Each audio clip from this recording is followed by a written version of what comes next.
subscribe, like the video, and, if possible, join Patreon. But if you don't have much money, you can support the channel by watching the novels on euroaudiobooks.com. Remember that you can participate in the polls so that your favorite novel gets published for free. And the other rode a bicycle around the sea. For these two, personally, Sengoku also has a headache. It's okay for poor Salino. After all, he has always been the same ghost. As for Kazan, Sengoku is very optimistic about him. But since the last O'Hara incident, he has changed from burning justice to lazy justice, and his level of fishing is almost as good as that of poor Salino. It is quite frustrating to say that Sengoku is the leader. 5 elders are suppressing him from above, and Garp is below him. He worked hard, but his ideas were too radical, and Sengoku was dissatisfied with some of his actions. Thinking of this, Sengoku suddenly felt that his life was dark. Chapter 61, Undersea Prison. By the way, Sakazuki, when you go back to the headquarters this time to take a break, let me recommend a recruit to you. Sengoku suddenly remembered that Atlas was about to finish its graduation trial recently, and he happened to be assigned to Akainu's ship. Kanos Atlas? Do you know him? Sengoku couldn't help but wonder. Logically speaking, Akainu had just returned to the headquarters and didn't have time to listen to 8 trigrams. Is that kid's reputation so great? Well, Jonathan mentioned him to me. Akainu's answer was concise and concise. He also asked Jonathan to ask about Atlas's graduation target base. He also learned about Atlas what Jonathan was told during the call. It has to be said that Atlas's style of doing things suits him very well. When dealing with pirates, there must be no room left. That's good. I also want him to stay on your ship for a while after graduation. No problem. It just so happens that you are at the headquarters during this period. When the time comes, take him directly to the New World. The setting sun is like blood, and a marine-style warship is sailing on the wide sea. The slanting sunset slowly lengthens the shadow of the warship, and the huge shadow covers the blue water. A sneeze. Atlas, who was having a long conversation with Brother Jiaji, suddenly sneezed suddenly, making him wonder who was plotting against him. Jiaji is really good at talking. With just a few words, the two people who had not known each other for a long time had already become brothers, and they just had to swore their blood to form an alliance. Hey, Brother Art, it seems that your health is not very good. Originally, I want to take you to go shopping on the flower boat. Jiaji on the side teased Atlas with an ugly look on his face. Coupled with that wretched expression, is simply undesirable. Aren't you pursuing the Guion Rear Admiral? Why do you still go to the flower boats so often? You probably won't be able to catch up with me in 100 years. Atlas was a little speechless. You said you looked wretched, so forget it. Your FG behavior is so obscene. Hey, does this delay my deep love for Guion? Cake said matter-of-factly. Forget it. Just take care of yourself, Brother Jiaji. Speaking of which, Brother Jiaji, should we go back to Marine Ford directly? No. Go to the Impel Down first and send Crocodile in before returning to the headquarters. The whole Impel Down is a huge tower-like structure submerged in the sea. The bottom is in the deep sea. Moreover, the Impel Down is built on the calm belt. The entire Impel Down is surrounded by the huge Sea Kings. The construction of the wall is mixed with a large amount of sea stone powder. It can not only prevent the attacks of Sea Kings, but also slightly restrict some fruit ability users. The highest officer of Impel Down is the Director, which is theoretically at the same level as Marshal Marine. After all, Impel Down and Marine are 2 of the 3 major organizations that belong to the world government. If Naval Headquarters is a place that countless pirates fear, then Impel Down is a place that pirates like them dare not even mention. Because for the pirates who pursue the so-called freedom, being imprisoned in Impel Down until death is a more terrifying thing than death. It is worth mentioning that the current director of Impel Down is not Mr. Magellan, the poison fruit ability user who almost cut off Blackbeard's ambition in the future. He is still only the deputy director. Jiaki and Atlas took Crocodile off the warship, and the first thing they saw was the heavily guarded Impel Down gate. Don't underestimate Impel Down. Almost no pirates who enter here can escape. Jiaki explained to Atlas with a bit of pride. Although Marine and Impel Down are not the same organization, but the relationship between the two is still quite good. Hey, why did I hear that a big pirate escaped from here a few years ago? The myth of Impel Down has long been shattered. Crocodile on the side began to look for a sense of presence again. Do you think you were the Golden Lion? Even the great pirate who once competed with Roger had to break his legs before escaping. This time, Jiaji didn't intend to ignore Crocodile and directly responded. Welcome. Come to my Impel prison. Just as a few people were talking, they walked to the gate of Impel Down unknowingly. A man with a big belly, wearing an Egyptian pharaoh-style headdress, and holding hands. The man, holding an ordinary standard trident, spoke loudly to the three of them, but suddenly screamed strangely. I accidentally let it slip and almost exposed my ambition.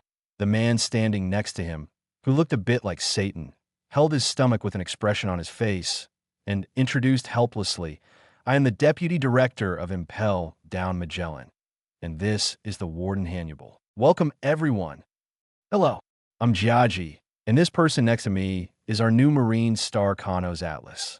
Jiaji on the side took over the conversation and introduced Atlas in detail. Please come with me, both of you.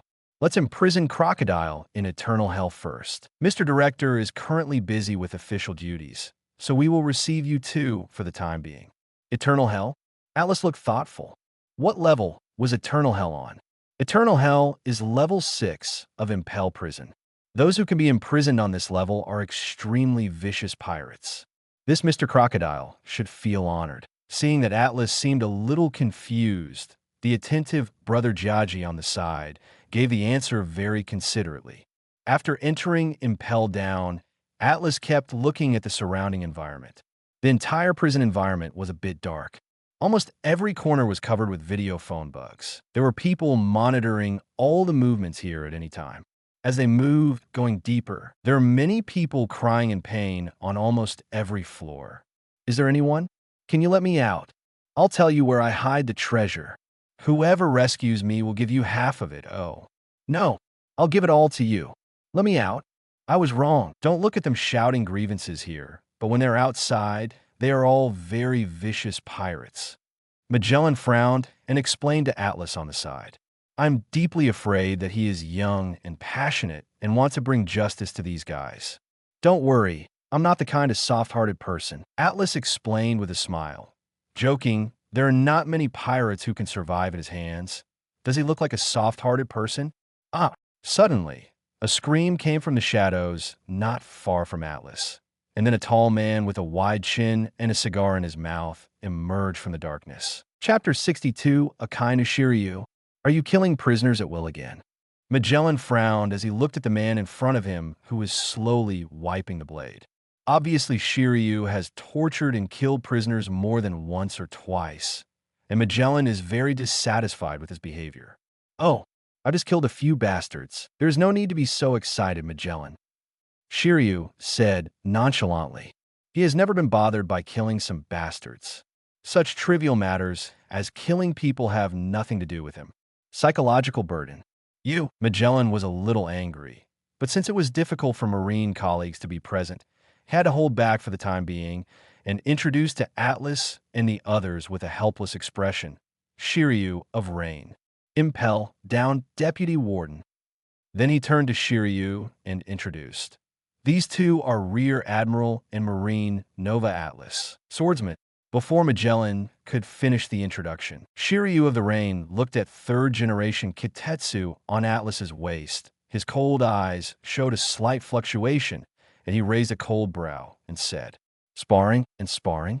Atlas looked at Shiryu, who had a hint of murderous intent in front of him, and was slightly surprised. Is this guy almost unable to control his murderous intention? It seems that under the influence of Impel Down, Shiryu's psychology has been slightly distorted. Shiryu, what are you doing? Magellan on the side couldn't bear it anymore and shouted angrily at Shiryu. Are you kidding? Why are you so nervous? Shiryu also knew that he was in the wrong and curled his lips. Shiryu, who was about to leave, suddenly glanced at Hannibal in the crowd and mocked with disdain. Trash. Hey, I'm your boss after all. Hannibal screamed when he heard it, but Shiryu, who disappeared into the darkness again, ignored him. Everyone, this is ridiculous.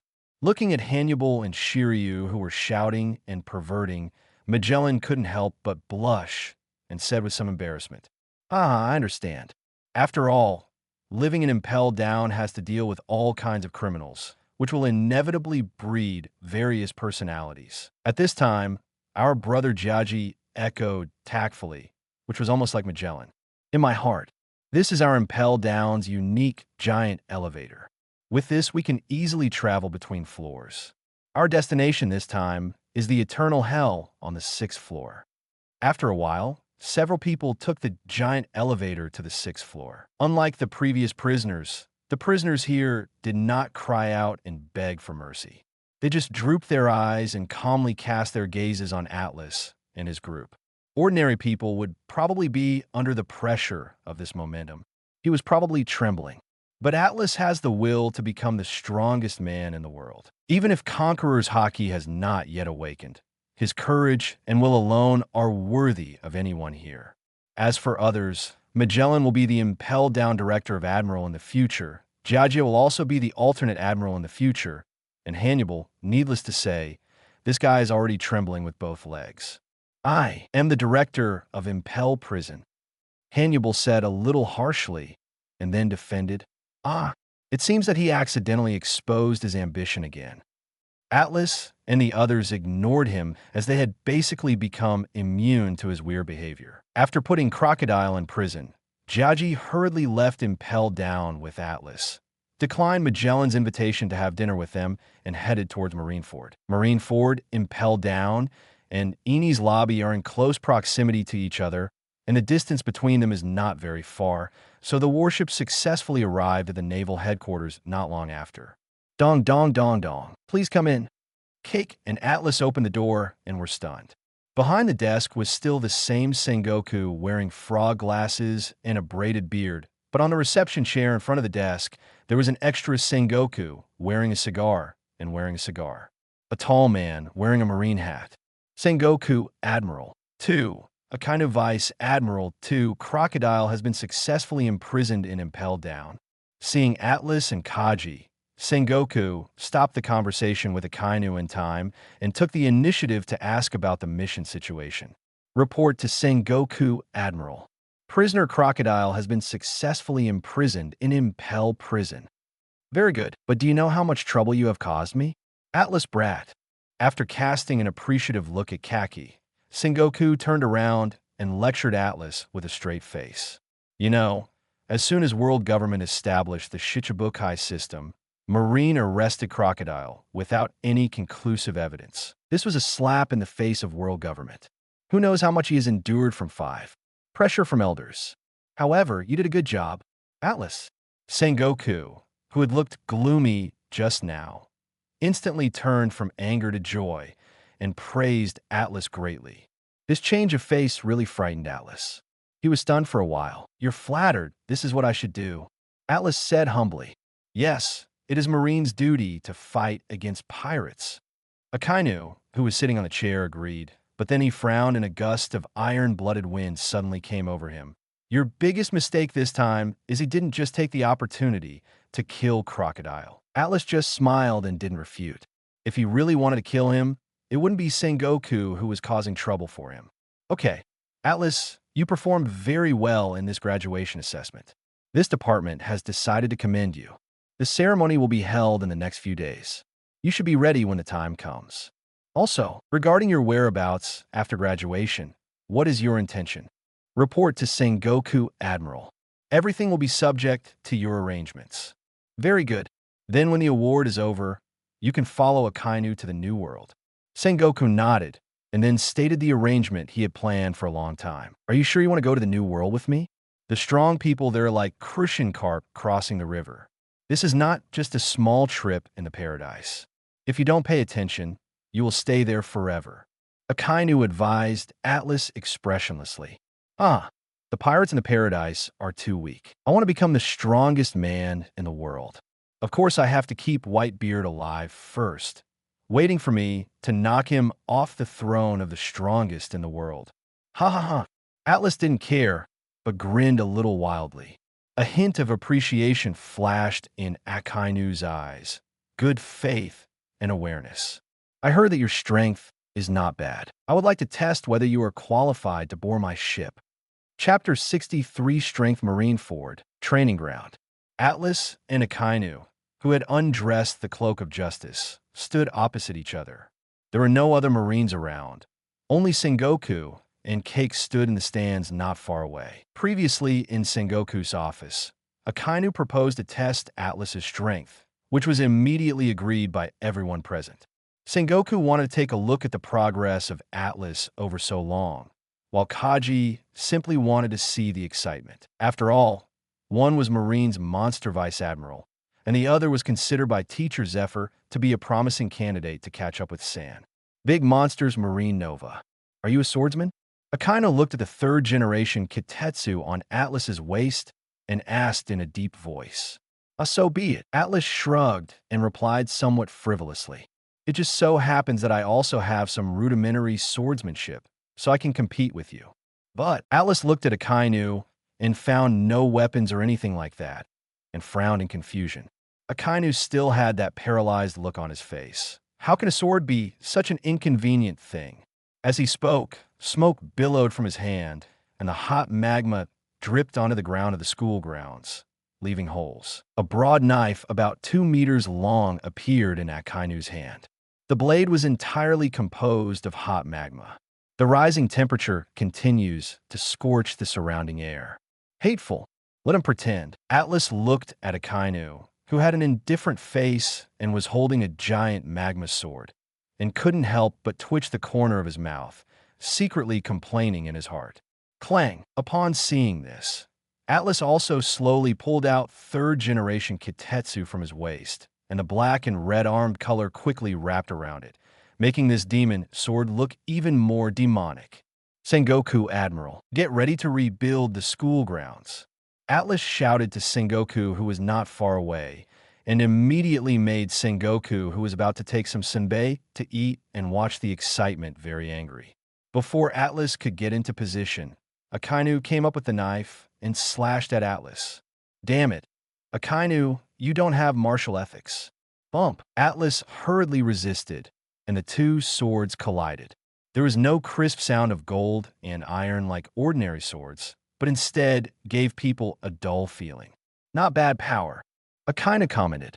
The two were in a slight stalemate for a while, which ended with Atlas taking a few steps back. Dragon Tail. Atlas stood still for a moment, withdrew his left leg, and a blood-red slash flew towards Akainu from a knife. A huge gap appeared in Akainu's chest, bringing out the hot magma. Akainu's upper body suddenly turned into lava and fell to the ground. A very powerful slash. Suddenly, Akainu's figure slowly recovered, without even a trace of a wound. In fact, Atlas was very curious about the elementalization of Logia, and he could actually elementalize it with his clothes. No wonder what happened later summit, War Kizura's clothes are just slightly dirty.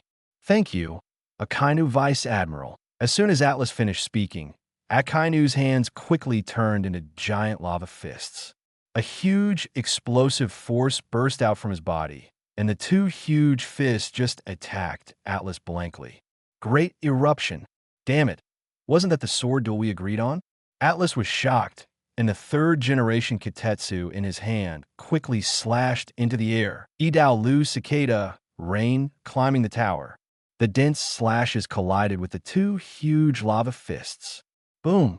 The two fists suddenly exploded under Atlas's slash, and countless volcanic bombs fell without a trace. To be honest, Akainu held back and just punched two lava fists. It seems that Akainu still feels sorry for Sengoku. Otherwise, the cost of repairing the training ground alone would be enough to make Sengoku sad for a while. Atlas took a deep breath and put the third-generation ghost in his hand into his waist. The rich armed color quickly spread all over his body. A large area of black and red appeared on his chest, shoulders, back, legs, and arms in two black lines. From the corners of the eyes to the neck, the surroundings suddenly felt sharp and heavy. Well done! Atlas shouted loudly, stepped back slightly, exerted force on his waist and abdomen core, and his back muscles seemed to be like a mouse wandering around, and his huge fist quickly turned red and enlarged. Iron body boxing technique, martial god, arm broken. The fist shadows all over the sky, covered by Atlas's powerful sight, accurately hit every volcanic bomb. Akainu's volcanic bombs are still very powerful. In addition to the huge power generated by the simulated volcanic eruption, there is also a strong burning sensation constantly coming from Atlas's fist, even with Atlas's current armament strength. Still can't isolate the high temperature of this magma. While Atlas was concentrating on dealing with the volcanic bombs in the sky, Akainu quickly approached Atlas. It can be said that Akainu is extremely terrifying in terms of strength and speed. He truly integrated lava fruit into his physical skills. Every punch and every physical attack he made simulated the terrifying power of a volcanic eruption to a certain extent. Speed is power. Have you ever been kicked by me? Atlas made a prompt decision and gave up the remaining sporadic volcanic bombs, and instead raised his legs to kick Akainu, who was running towards him. If you want to say which muscle is the most powerful in Atlas's body now, it is undoubtedly his legs. After a round of strengthening with the Ox Talisman, his body's muscle density has become very terrifying. And then there is the Rabbit Talisman that affects the lower limbs. Transformation. His body shape is different from most of the strong men in the pirate world. Many strong men, even Garp, tend to have extremely strong trunks but relatively weak lower limbs, while Atlas is extremely well proportioned and even has strong lower limbs. More powerful. Boom. The fists and legs collided, but Atlas just moved back slightly. Boom. Bang, bang. Bang, bang, bang. Several more collisions. Atlas was a bit overwhelmed. Even though the defense of the armed color had resisted some of the damage for him, Atlas had to admit that the strength of Akainu's arm color was far higher than him. It can be said that Akainu, 38, is now at his peak or even on the rise. The number of years of training is far beyond what Atlas can match. After all, Atlas has only awakened his weapon color not long ago. It is not easy to be able to fight to this point with Akainu. In fact, Atlas is very clear about his current shortcomings, which is that he does not have a particularly high damage attack method or a wide range of AoE damage like Logia. Iron body boxing technique, martial god, arm 100 penetrations. Suddenly, Atlas took a step back, turned sideways, twisted his hips, and punched. An inexplicable penetrating force came from his fist. Boom! Two fists covered in armed colors collided violently. Akainu only felt that Atlas's strength actually penetrated his arm defense and went directly to his body, just like hitting steel with bare fists. Atlas, on the other hand, stepped back continuously, leaving a series of clear footprints on the solid school ground, and the sleeves on his arms were broken and fell off. Chapter 64 awarding not bad. Akainu shook his fist slightly and nodded in appreciation. This is the first time he has praised Atlas. If his subordinates were here, they would be surprised. After all, a kind of vice is usually unsmiling. It's rare for an admiral to praise someone so often. Dark Hound. Akainu's attacks are always so explosive and unexpected. His arms suddenly turn into lava and extend rapidly. Atlas doesn't dare to be careless. You must know that in the original anime, this move directly knocked off half of the old Whitebeard's face. Even if the current Akainu is not as strong as he will be more than 10 years later, this power cannot be underestimated. Iron Body Martial God, Arm Cross Hunting. Atlas quickly crossed his hands in front of his body and quickly enlarged his arms through the return of life. The armed color of his whole body suddenly faded away, and the rich and almost substantial arm color was compressed on his arms. The black and red colors became more vivid and eerie. It's like the giant's arms almost cover their whole body. Boom! The scorching hot lava hit Atlas's black and red arms, and the splashing magma quickly destroyed the ground, and thick smoke rose into the sky. The huge impact almost made Atlas unable to maintain his upright posture, and he could only fly backwards in embarrassment. Hey. Enough is enough. Akainu Vice Admiral. Atlas saw that Akainu seemed to be planning a move, so he quickly stopped him. Just kidding. With Akainu's level of destructive power, if we really let go and fight with all our strength, the headquarters will not know how much manpower and material resources will be lost to repair it. Atlas feels a little sad for Sengoku. Moreover, it is really difficult for Atlas to face Akainu now. Not only is his physical strength and hockey's crushing, but Logia's high damage is also something Atlas cannot resist. Akainu's lava fruit really deserves to be called the top Logia, and Akainu's development and application of the fruit is simply wonderful. He can actually think of increasing the explosive power by simulating the eruption of a volcano. I recognize your strength. It's very good. Kano's Atlas. Akainu also calmed down a little when he heard this, and acknowledged Atlas in his words. Although Akainu is an unsmiling person, there is no doubt about the satisfaction with Atlas in his eyes. Atlas is impeccable both in terms of strength and the way he treats pirates. With a little training, it is only a matter of time before he becomes the next monster vice admiral. Early morning, Marineford. The red sun is rising, and Madara's dappled sunshine drives away the diffuse mist. The sky is empty and cloudless, just like Atlas's state of mind at this time, as clear and flawless as ever. Atlas slowly walked out of the dormitory building. After returning to the headquarters a few days ago, Atlas still returned to the dormitory of the recruitment camp.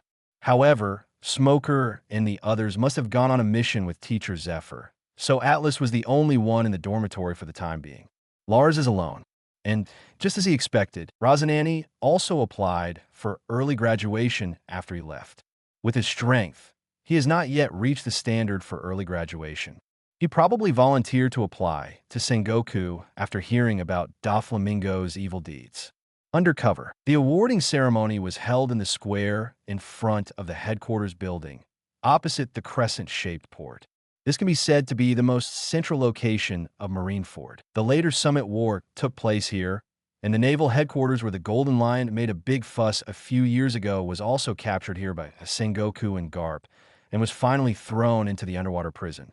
This Golden Lion is also a ruthless person. He cut off the legs with sea stones on them and escaped, which directly shattered Impel's myth.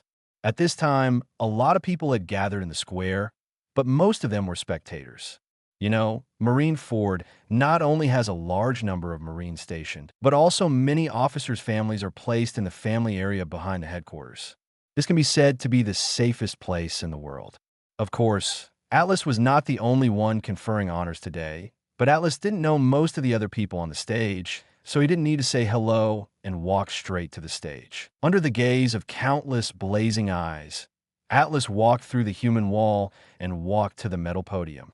Today, Atlas is wearing a pure white suit, with a cloak of justice hanging behind him fluttering in the wind. Marine general-level officers do not need to wear Marine uniforms. Instead, they can choose casual clothes and a cloak of justice. The suit on Atlas was specially made by him at a clothing store. It fit his figure perfectly. He didn't feel any discomfort because of the material of the suit. It's true that you get what you pay for. Anyway, this money was reimbursed by the headquarters, and Atlas spent it without any distress. Atlas seemed to have been waiting on the stage for about 3 minutes. Sengoku and Akainu arrived belatedly and walked to the stage one after another. This investiture ceremony was undoubtedly hosted by Sengoku, and Akainu just came to join in the fun. The originally noisy square suddenly became a lot quieter, and countless eyes immediately gathered on the stage, most of which were directed at young Atlas. Atlas's appearance is not the handsome type. His face is very resolute, and he has a kind of iron-blooded style unique to soldiers. But what is striking is that at his current age, he is actually standing in the queue of the Commodore. That is, it is said that Atlas will become a glorious Commodore of Naval Headquarters during this investiture ceremony. On the other side, Sengoku had already begun to take out a document and read out the list of honorees. Pimentel passed the physical fitness test, passed the actual combat results, approved to graduate, conferred the rank of major. A tall and strong man trotted up from the end of the team to accept Sengoku's award. Peraza excellent physical fitness evaluation, and good actual combat performance. Approved to graduate. Awarded the rank of Lieutenant Colonel. Darius, Leo Gago, Berlin. Alice was a little surprised. It seemed that the awarding personnel were not only people who were not from the training camp, but also some training camp recruits who graduated from the previous training camp. Alice just happened to graduate with them. The awards were awarded smoothly. Most of them were awarded the rank of Major or Lieutenant Colonel. A small number of battlefield veterans were awarded the rank of Colonel. Suddenly, Sengoku suddenly cast his sight in the direction of Atlas, with a smile on his face, and read loudly. Kanos Atlas. Excellent physical fitness evaluation. Excellent actual combat assessment. Graduation allowed. Awarded the rank of Commodore. Boom! One stone stirred up 1,000 waves, and the crowd immediately focused their attention on Atlas. Although they were prepared, they still couldn't believe it when Sengoku announced it in person. Although the headquarters recruitment camp is also called the Elite Training Camp and is the cradle of Marines general training, no one said that you will be awarded the rank of Commodore after 2 years of graduation. Chapter 65 New World Holy Land, Mariehua Port. A warship flying Marines' unique seagull flag is anchored here. The warship is different from the ordinary Marine standard warships. It is slightly larger than the standard warships, but the number of cannons on both sides is much larger. The entire ship painted with dark red stripes. At the head-butting position is a strange creature that looks like a maw of an abyss, giving the overall impression of a ferocious murder. This is a specially customized ship for a Kainu. Basically, the Vice Admiral will have the headquarters pay to customize a warship according to their own wishes, like Garp's unique dog-headed warship. After all, in Marine, the Vice Admiral level can already be considered since he is a high-level official. It is naturally impossible for him to ride on an ordinary warship. On the wide deck, Atlas slowly looked at the holy land of Mariehua that was gradually disappearing from sight. Atlas was still dressed in the white suit and the cloak of justice. Anyway, he had specially customized many suits. It's interchangeable, so there's no need to change it all. There are only 2 ways to go to the New World. One is to be coded at the Sabeti Archipelago, and then take the passage of the Fishman Island to enter the New World. But if you are unlucky and encounter the giant sea kings, you will have an adventurous journey. That's it. As Marines, Atlas and the others naturally went to the New World through the Red Line and the passage through the Holy Land of Mariehua. This passage was relatively safe, but there was a possibility of encountering those disgusting bubble bobblers. But I don't know if it was his luck today or Akainu's bad face that made the bubble bobblers uninterested. Atlas hasn't seen the so-called world nobles yet. How's it going? Are you ready to set foot on the battlefield of New World? Suddenly, Akainu's voice came from beside Atlas. Atlas glanced at Akainu and did not answer. Are you ready? He would not say it with his mouth. He would use his fist to announce his arrival to the New World. Since Roger was executed, the Golden Lion escaped from impelled down and disappeared. Now there are only 3 overlords in the New World: the Whitebeard Pirates, the Big Mom Pirates, and the Beast Pirates. Among them, the Whitebeard Pirates are the strongest. Big MOM followed. Kaido of the Beasts occupied Wanakuni not long ago, and their power is weaker than the first 2 pirate groups. There are also 4 pirate alliances that are fighting against the 3 of them, namely the Yermak Pirates, the Klaus Pirates, the Bloodscythe Pirates, and the Francis Pirates. But this alliance will break up sooner or later. According to Marine intelligence, Kaido has been recruiting Francis. Although he has not agreed on the surface for the time being, suspicion has begun within their alliance. Solicitation? Atlas frowned and asked, among the 4 pirate groups, why did Kaido only recruit Francis? Is it possible that this guy is stronger than the other 3 pirate groups? Hokkaido is very fond of Zoan Demon Fruit power. Francis's fruit power is Zoan Bear Fruit, ancient species, brutal bear form. The drought position of Beast Pirates is still vacant. Akainu explained, what we at Marine need to do now is to constantly harass the 3 strongest pirate groups, making the so-called Pirate Alliance mistakenly think that Whitebeard and the others are restricted in their strength, so that we can fight with Whitebeard and Charlotte Linlin before the alliance is broken. With Kaido and the others going to war, we at Marine can profit from it. But those pirates aren't fools, are they? They won't fight so hard that we Marine will get the advantage in vain. Alice was a little confused. Although the per capita IQ of the pirate world was relatively low, a big pirate who could occupy a place in the New World would not be so stupid. This kind of powerful pirate is generally synonymous with cunning and cruelty. Don't worry, you don't have to worry about this kind of thing. The world government will send people to cooperate with our actions. Akaina didn't explain much, just a smile of unknown meaning at the corner of his mouth. Atlas didn't say much when he saw this. According to his guess, it should be the CP department, an agency under the world government. After all, those rats are the most suitable for assassination and sowing discord. New World, an unknown sea area. Black clouds rolled in the sky, and thunder fell from time to time. But in the dark mid-air, a huge green dragon kept tumbling up and down. The green dragon looked very strange. In addition to the 2 dragon horns, it also had 2 horns extending outward.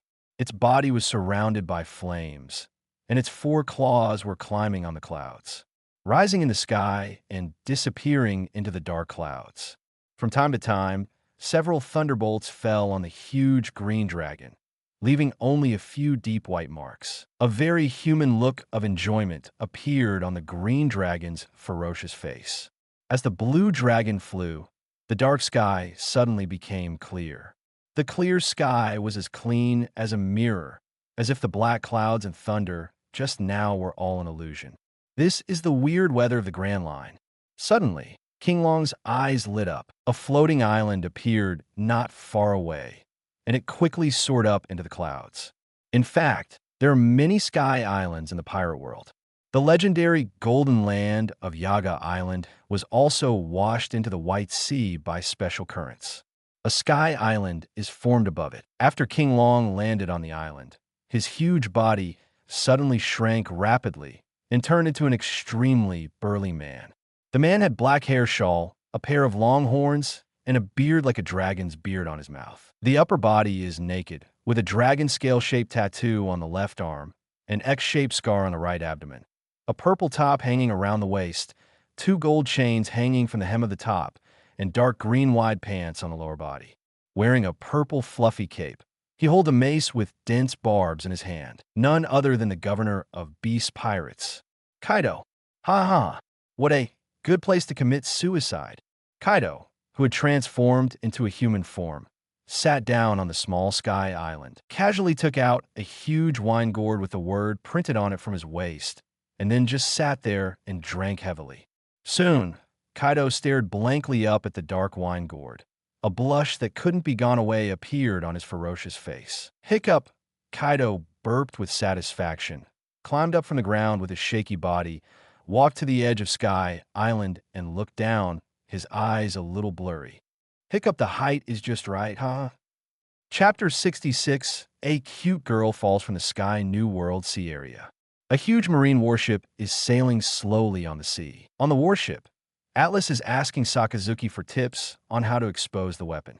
After all, Atlas is now quite skilled in hardening and entangling. It is time to consider it. This is the first stage of practice. Their direction of travel is Marine's Base G5 in New World, which can be said to be Marine's bridgehead to New World. Suddenly, Atlas and Akainu, who were talking, both raised their heads and looked at the clear sky, with crazy warnings coming from their minds. A black dot appeared in the field of vision of the 2 people, and the black dot became larger and larger, revealing a humanoid creature, and the landing point of this creature was a warship. Everyone obeys the order. Get ready for battle. Helmsman, deflect the ship. Damn it. Akainu was so shocked that he recognized the humanoid creature as Kaido of the Beasts. I had long heard that this guy liked to commit suicide and seek abuse, but I didn't expect that they would happen to him. Atlas looked at Kaido, who was getting closer and closer to them, and couldn't help but squint his eyes. What a coincidence. So quickly he met the pirate governor who would be known as the strongest creature on land, sea, and air more than 10 years later. According to Atlas's guess, The reason why Kaido is keen on various suicide behaviors is to develop his devil fruit. Zoan's devil fruit can be said to be the best developed among the three series, and it only needs to be constantly injured. You can heal yourself. Kaido relies on his thick skin and powerful phantom beast fruit to constantly seek death. Meteor Volcano. Of course, Akainu will not sit still and directly activate the lava fruit ability to quickly generate a large number of lava fists, simulating the force of a volcanic eruption and launching the magma fists out of his body. One blade style, climbing the tower, Broken Star. Atlas also quickly armed himself and slashed out with the third generation ghost in his hand. The blood-red slash immediately enveloped Kaido like a huge fishing net. Bump, boom, chi. Countless magma fists focused on Kaido, then exploded with a bang, falling into the sea in a parabolic trajectory. A large amount of white mist instantly rose in the surrounding sea. Kaido's huge body immediately shifted in the direction of the warship after withstanding the attacks from the two men. In Atlas's perception, there were only slight burns and dense white marks on Kaido's skin, which meant that Atlas was just scratched his itch. Kaido, who was still in a drunken state, suddenly woke up from the burning pain. He turned over and jumped in the air and immediately transformed into the form of a huge green dragon. A cloud of mist emerged from 4 dragon claws, lifting Kaido in the air. The huge, ferocious dragon's head swayed from side to side, as if he hadn't completely woken up from his drunken state. When he saw Akainu's appearance on the warship, he was startled and then laughed to himself. Marine? Akainu? Ha ha ha! Hot breath. Before Akainu could say a few harsh words, Kaido took the lead and struck directly at the warship with majestic flames. Snort. Akainu was a little angry. It wasn't that he couldn't let go because he had to take care of the soldiers on this ship. In his heart, if he could keep Kaido here, it would be worth it even if everyone on the ship died, including himself. But among the 3 major monsters in the Marine Vice Admiral, Akiji is good at naval combat, Kizuru is good at air combat, and Akainu is good at land combat. This is their advantage determined by their fruit abilities. A situation like this is definitely not good for him. Even if you use Moonwalk, you won't be able to fight for a long time. After all, Moonwalk consumes a lot of physical energy. Akainu Vice Admiral. Let me do it. Atlas on the side spoke to stop Akainu's action, and without saying a word, he assumed a standard knife-drawing posture. His arm muscles were beating, and huge power was transmitted from his waist and abdomen to his arms. One sword-style martial god, arm, slaying the dragon. The huge crescent-shaped slash suddenly met the scorching breath, directly cutting Kaido's hot breath from the middle. The scorching heat that originally hit the warship actually split to both sides, with the warship as the core. The rolling heat wave passed by everyone on the warship and completely plunged into the sea, making the fog in the entire sea area even denser. Atlas, lead the others on the warship away. I'll deal with him. Akainu instantly made a formal judgment. The soldiers on the warship would only become a burden to him if he stayed here. Although he was not afraid of sacrifice, he did not want to make insignificant sacrifices. As he said this, Akainu stepped on the moonwalk and took off, looking at Kaido with cold eyes. Dragonhead. Yes, Atlas responded loudly. The first thing he had to do at this time was to obey the order. As for fighting, it was not too late to settle everyone on the warship. Dog bites Guren. Akainu never had anything good to say about pirates. His arms immediately turned into lava. A steady stream of magma emerged from his body, and 2 huge dog heads opened their sharp teeth to bite Kaido.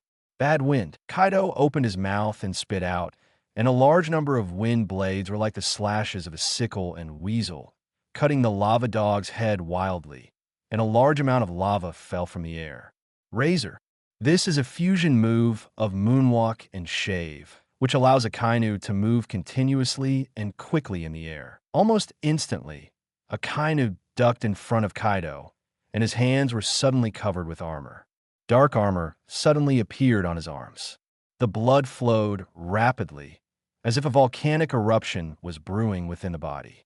The target of the armed-colored fist was clearly Kaido's right eye. Upon seeing this, Kaido quickly closed his eyelids and also covered his face with armed colors. Boom!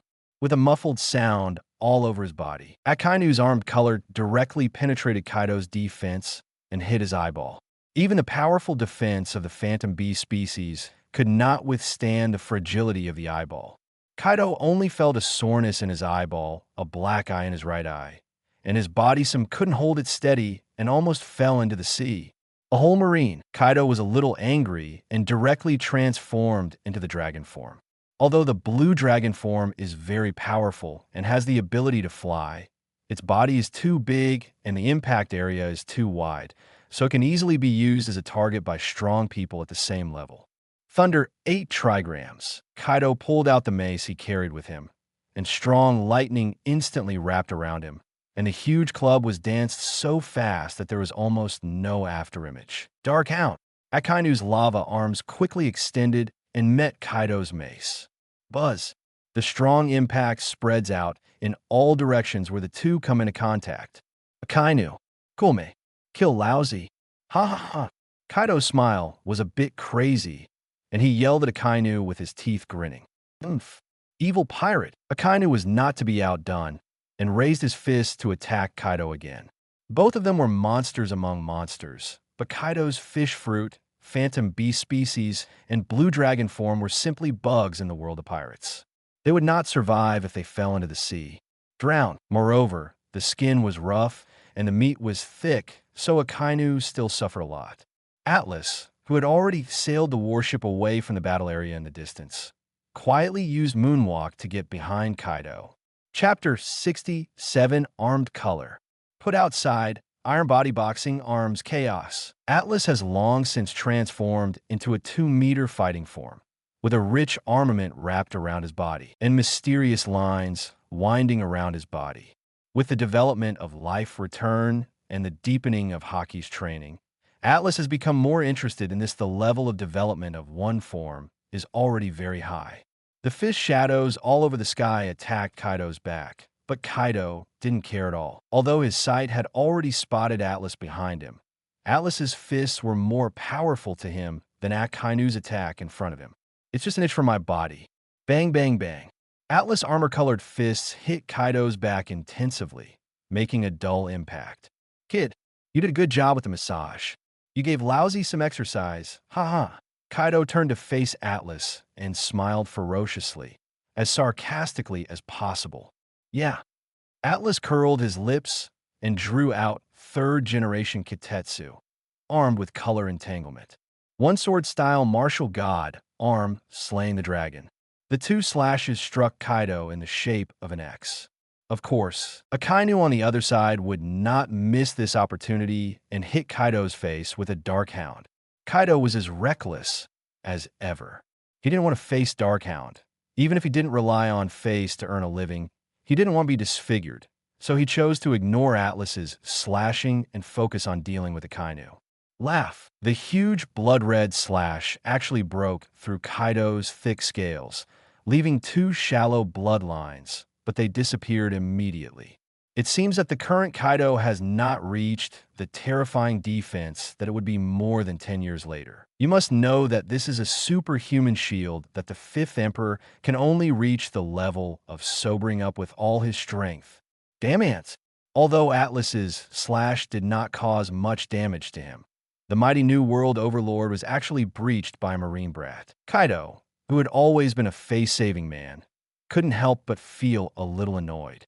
Kaido immediately turned sideways, brandishing the mace in his hand, and hit Atlas with a powerful impact. The huge power and terrifying speed seemed to burst the air. Hey, are you going to be so exaggerated? Atlas quickly held 3rd-generation Kitetsu's hands in his hands and stood them in front of him in a defensive posture. Boom! 3rd-generation Kitetsu blocked Kaido's huge fist. The veins on Atlas's neck popped out, his teeth clenched, and his body couldn't stop flying backwards. After Kaido struck out with the stick, he looked at Atlas, who flew backwards, and waited for the next move.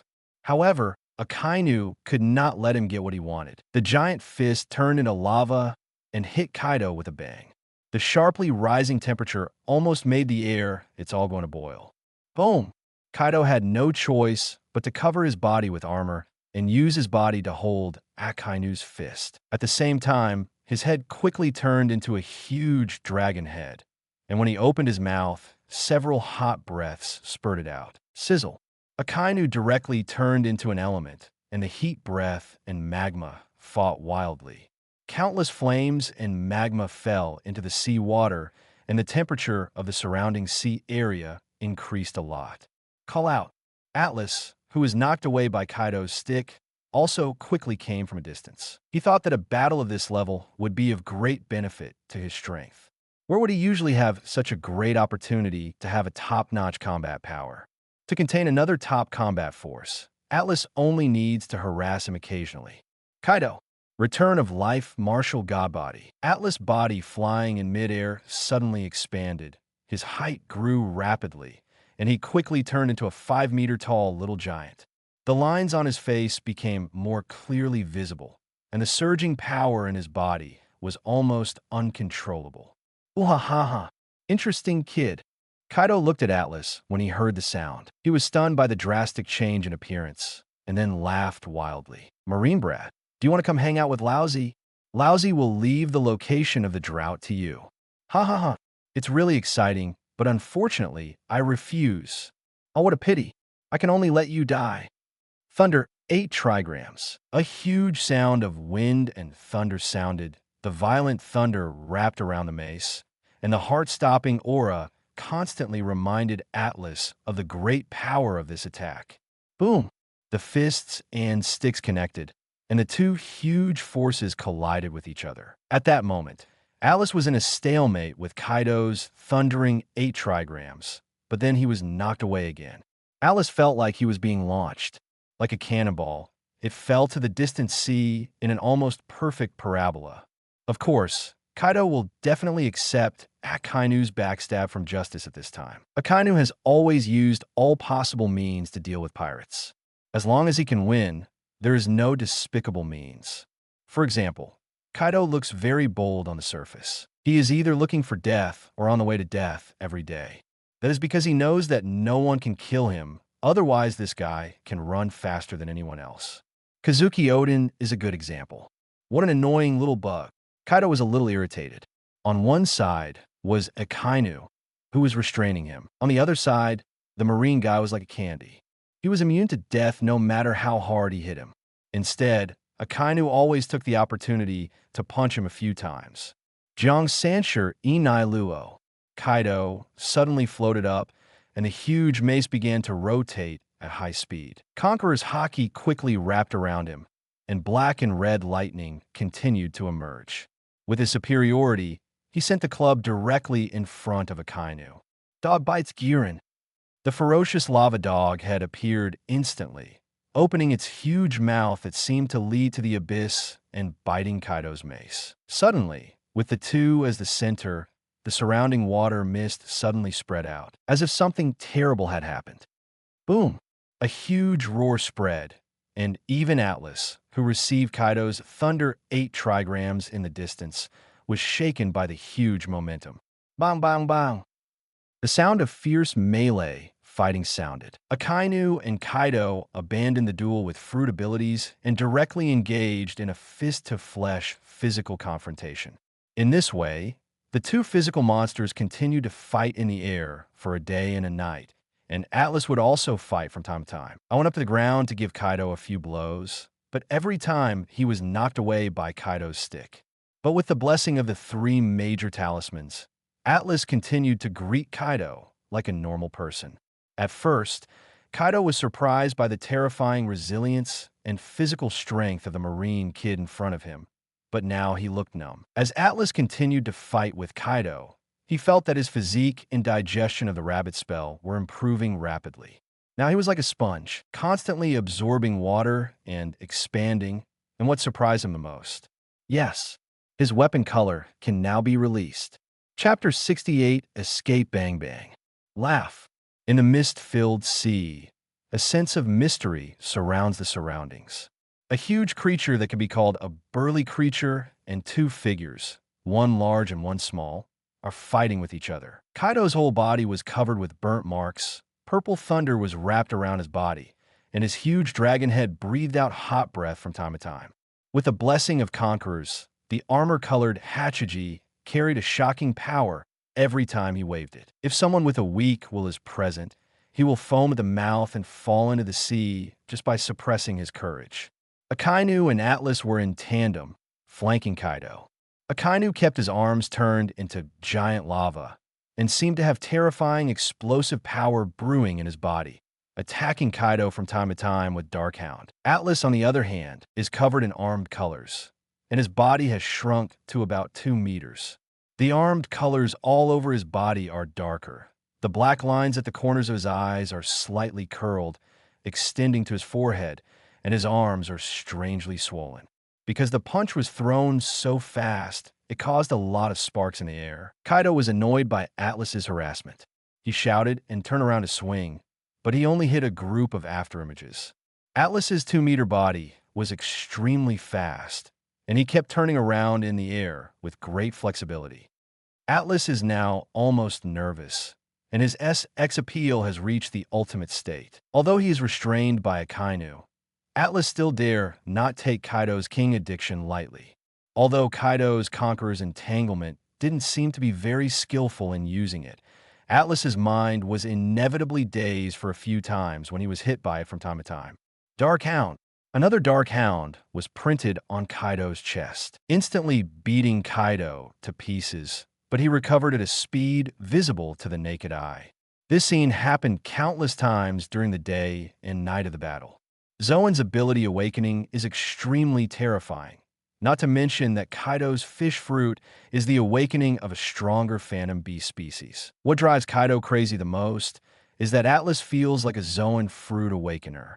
With his terrifying self-healing ability and endless physical strength, he is almost like a monster. Kid, give you another chance to become Laozi's subordinate. It has to be said that Kaido can be said to be a model of polite corporal in the pirate world. He cherishes talents very much and almost recruits everyone he sees. What? You don't want to join? One move, Thunder 8 trigrams, will knock you out and throw you to mine. Kaido, you are worthy. Laozi wants to become the strongest man in the world. Atlas stared at Kaido without hesitation, and a powerful aura rose from his body, straight into the sky. White beard. Kaido was stunned for a moment, then grinned. Haha, what a powerful spirit. Great eruption. The huge lava fist rushed towards Kaido at high speed again. The terrifying temperature scorched the air to the point where it was almost distorted. Kaido felt a wave of heat coming towards his face, and he did not dare to neglect it. He picked up the 8 fasts in his hand and made a sweeping strike. King Kong Dysprosium. Boom, boom, boom. The strong impact shook the two of them back. When Kaido stood firm, Atlas's fist landed on him accurately. Before the fist completely touched Kaido, the blood-red haki rushed out. Kaido lost his center of gravity and almost fell into the sea. Although falling into the sea will not drown directly like other ability users, they can only barely move their hands and feet on the bottom of the sea, and it is impossible to fight. Kid, it's not enough. With your strength, you still want to pull Whitebeard down from the throne of the strongest in the world. Although Kaido is not false to Whitebeard at all, it can be said that Whitebeard now has the ability to truly kill him. Shock Fruit's terrifying destructive power makes Kaido afraid. Of course, it would be easy for Kaido to escape. Soon, Akainu and Kaido were fighting together again. The battle between the top players in the pirate world was to see who could outlast the other. There might be some gap between Akainu and Kaido, but it was not as good as who could kill the other instantly, to the extent that it can only be said that this gap is very small. After hundreds of rounds, Kaido and Akainu are gradually getting tired, but they have definitely not reached the point of exhaustion. Although the crazy output of the previous big move is very consuming, they are both experienced veterans. For the control of physical strength is still very measured. But what surprised Akainu and Kaido was that Atlas still looked very relaxed.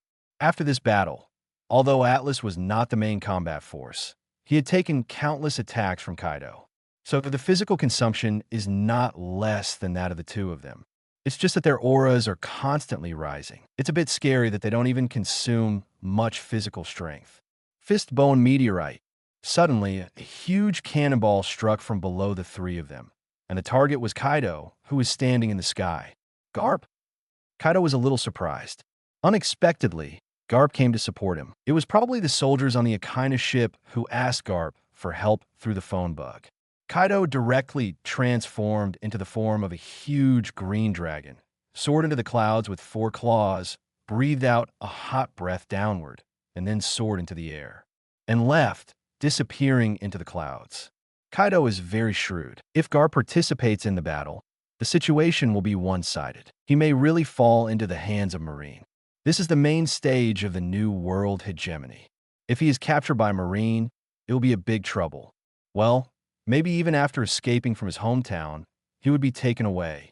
Akainu and Atlas did not stop Kaido from escaping, as Kaido in the form of a blue dragon.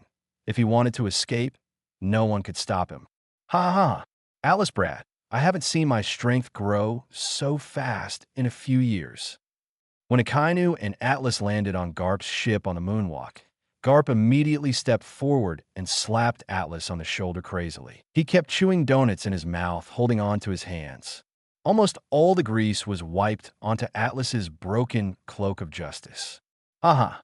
Vice Admiral Garp, thank you for your praise. It's only because of Akainu Vice Admiral that I was able to carry it for so long. Akainu, who was wearing a lot of glory, could not help but twitch the corner of his mouth when he heard this. Seeing so many outsiders present, Atlas called out Vice Admiral Garp in a dignified manner, and at the same time moved his body calmly, avoiding Garp's greasy hands. Sakazuki, let's go back to the G5 base first and talk about this battle. Oh, by the way, Zayazuru is there too.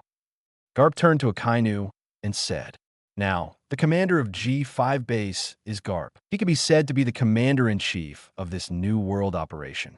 Of course, he is only responsible for combat, and all brain matters belong to Vice Admiral. Chapter 69, A Collision of Spirits. Conqueror's Awakening New World, Marine G5 Base.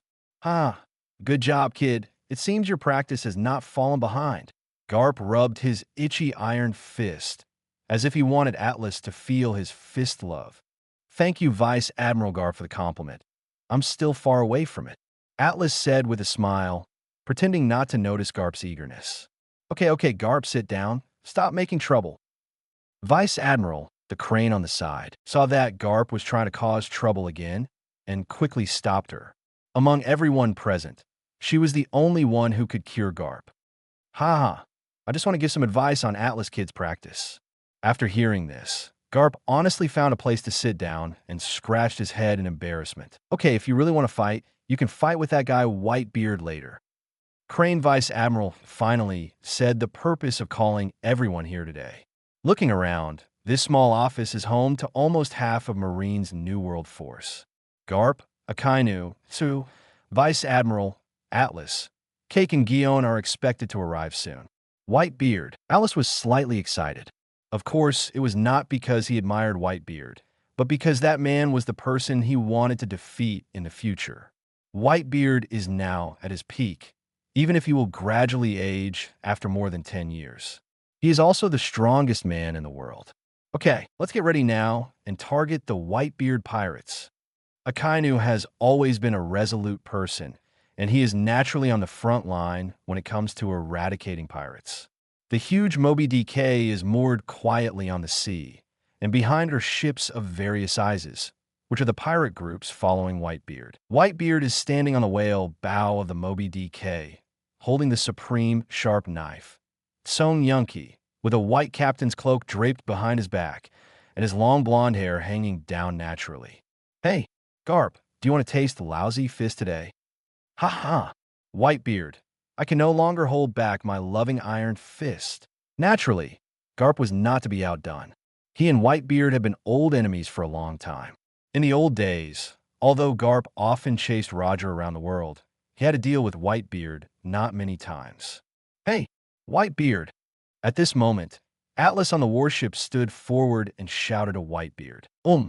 Everyone on the Moby DK was immediately attracted by Atlas's shout, and everyone stared at him angrily. In their eyes, Whitebeard is a father-like existence in their hearts. How dare this little marine in front of them dare to yell at their father like this? My name is Kanos Atlas. Remember, this is the name that will pull you down from the strongest throne in the world in the future. Live well, and don't die early. Atlas ignored the hostility of the pirates and stated that he would challenge Whitebeard in the future. Haha, Atlas, I really have you. Well done. Garp laughed loudly upon hearing this, not hiding his inner pride at all. Gulalala, interesting kid. Do you want my head? Then it depends on whether you have the ability. When Whitebeard heard Atlas's arrogant declaration, not only did he not get angry at all, but he laughed. Obviously, he didn't take Atlas to heart because he was Whitebeard. Suddenly, an extremely powerful momentum burst out from Whitebeard, and the whole world seemed to turn into a monotonous black and white picture in an instant.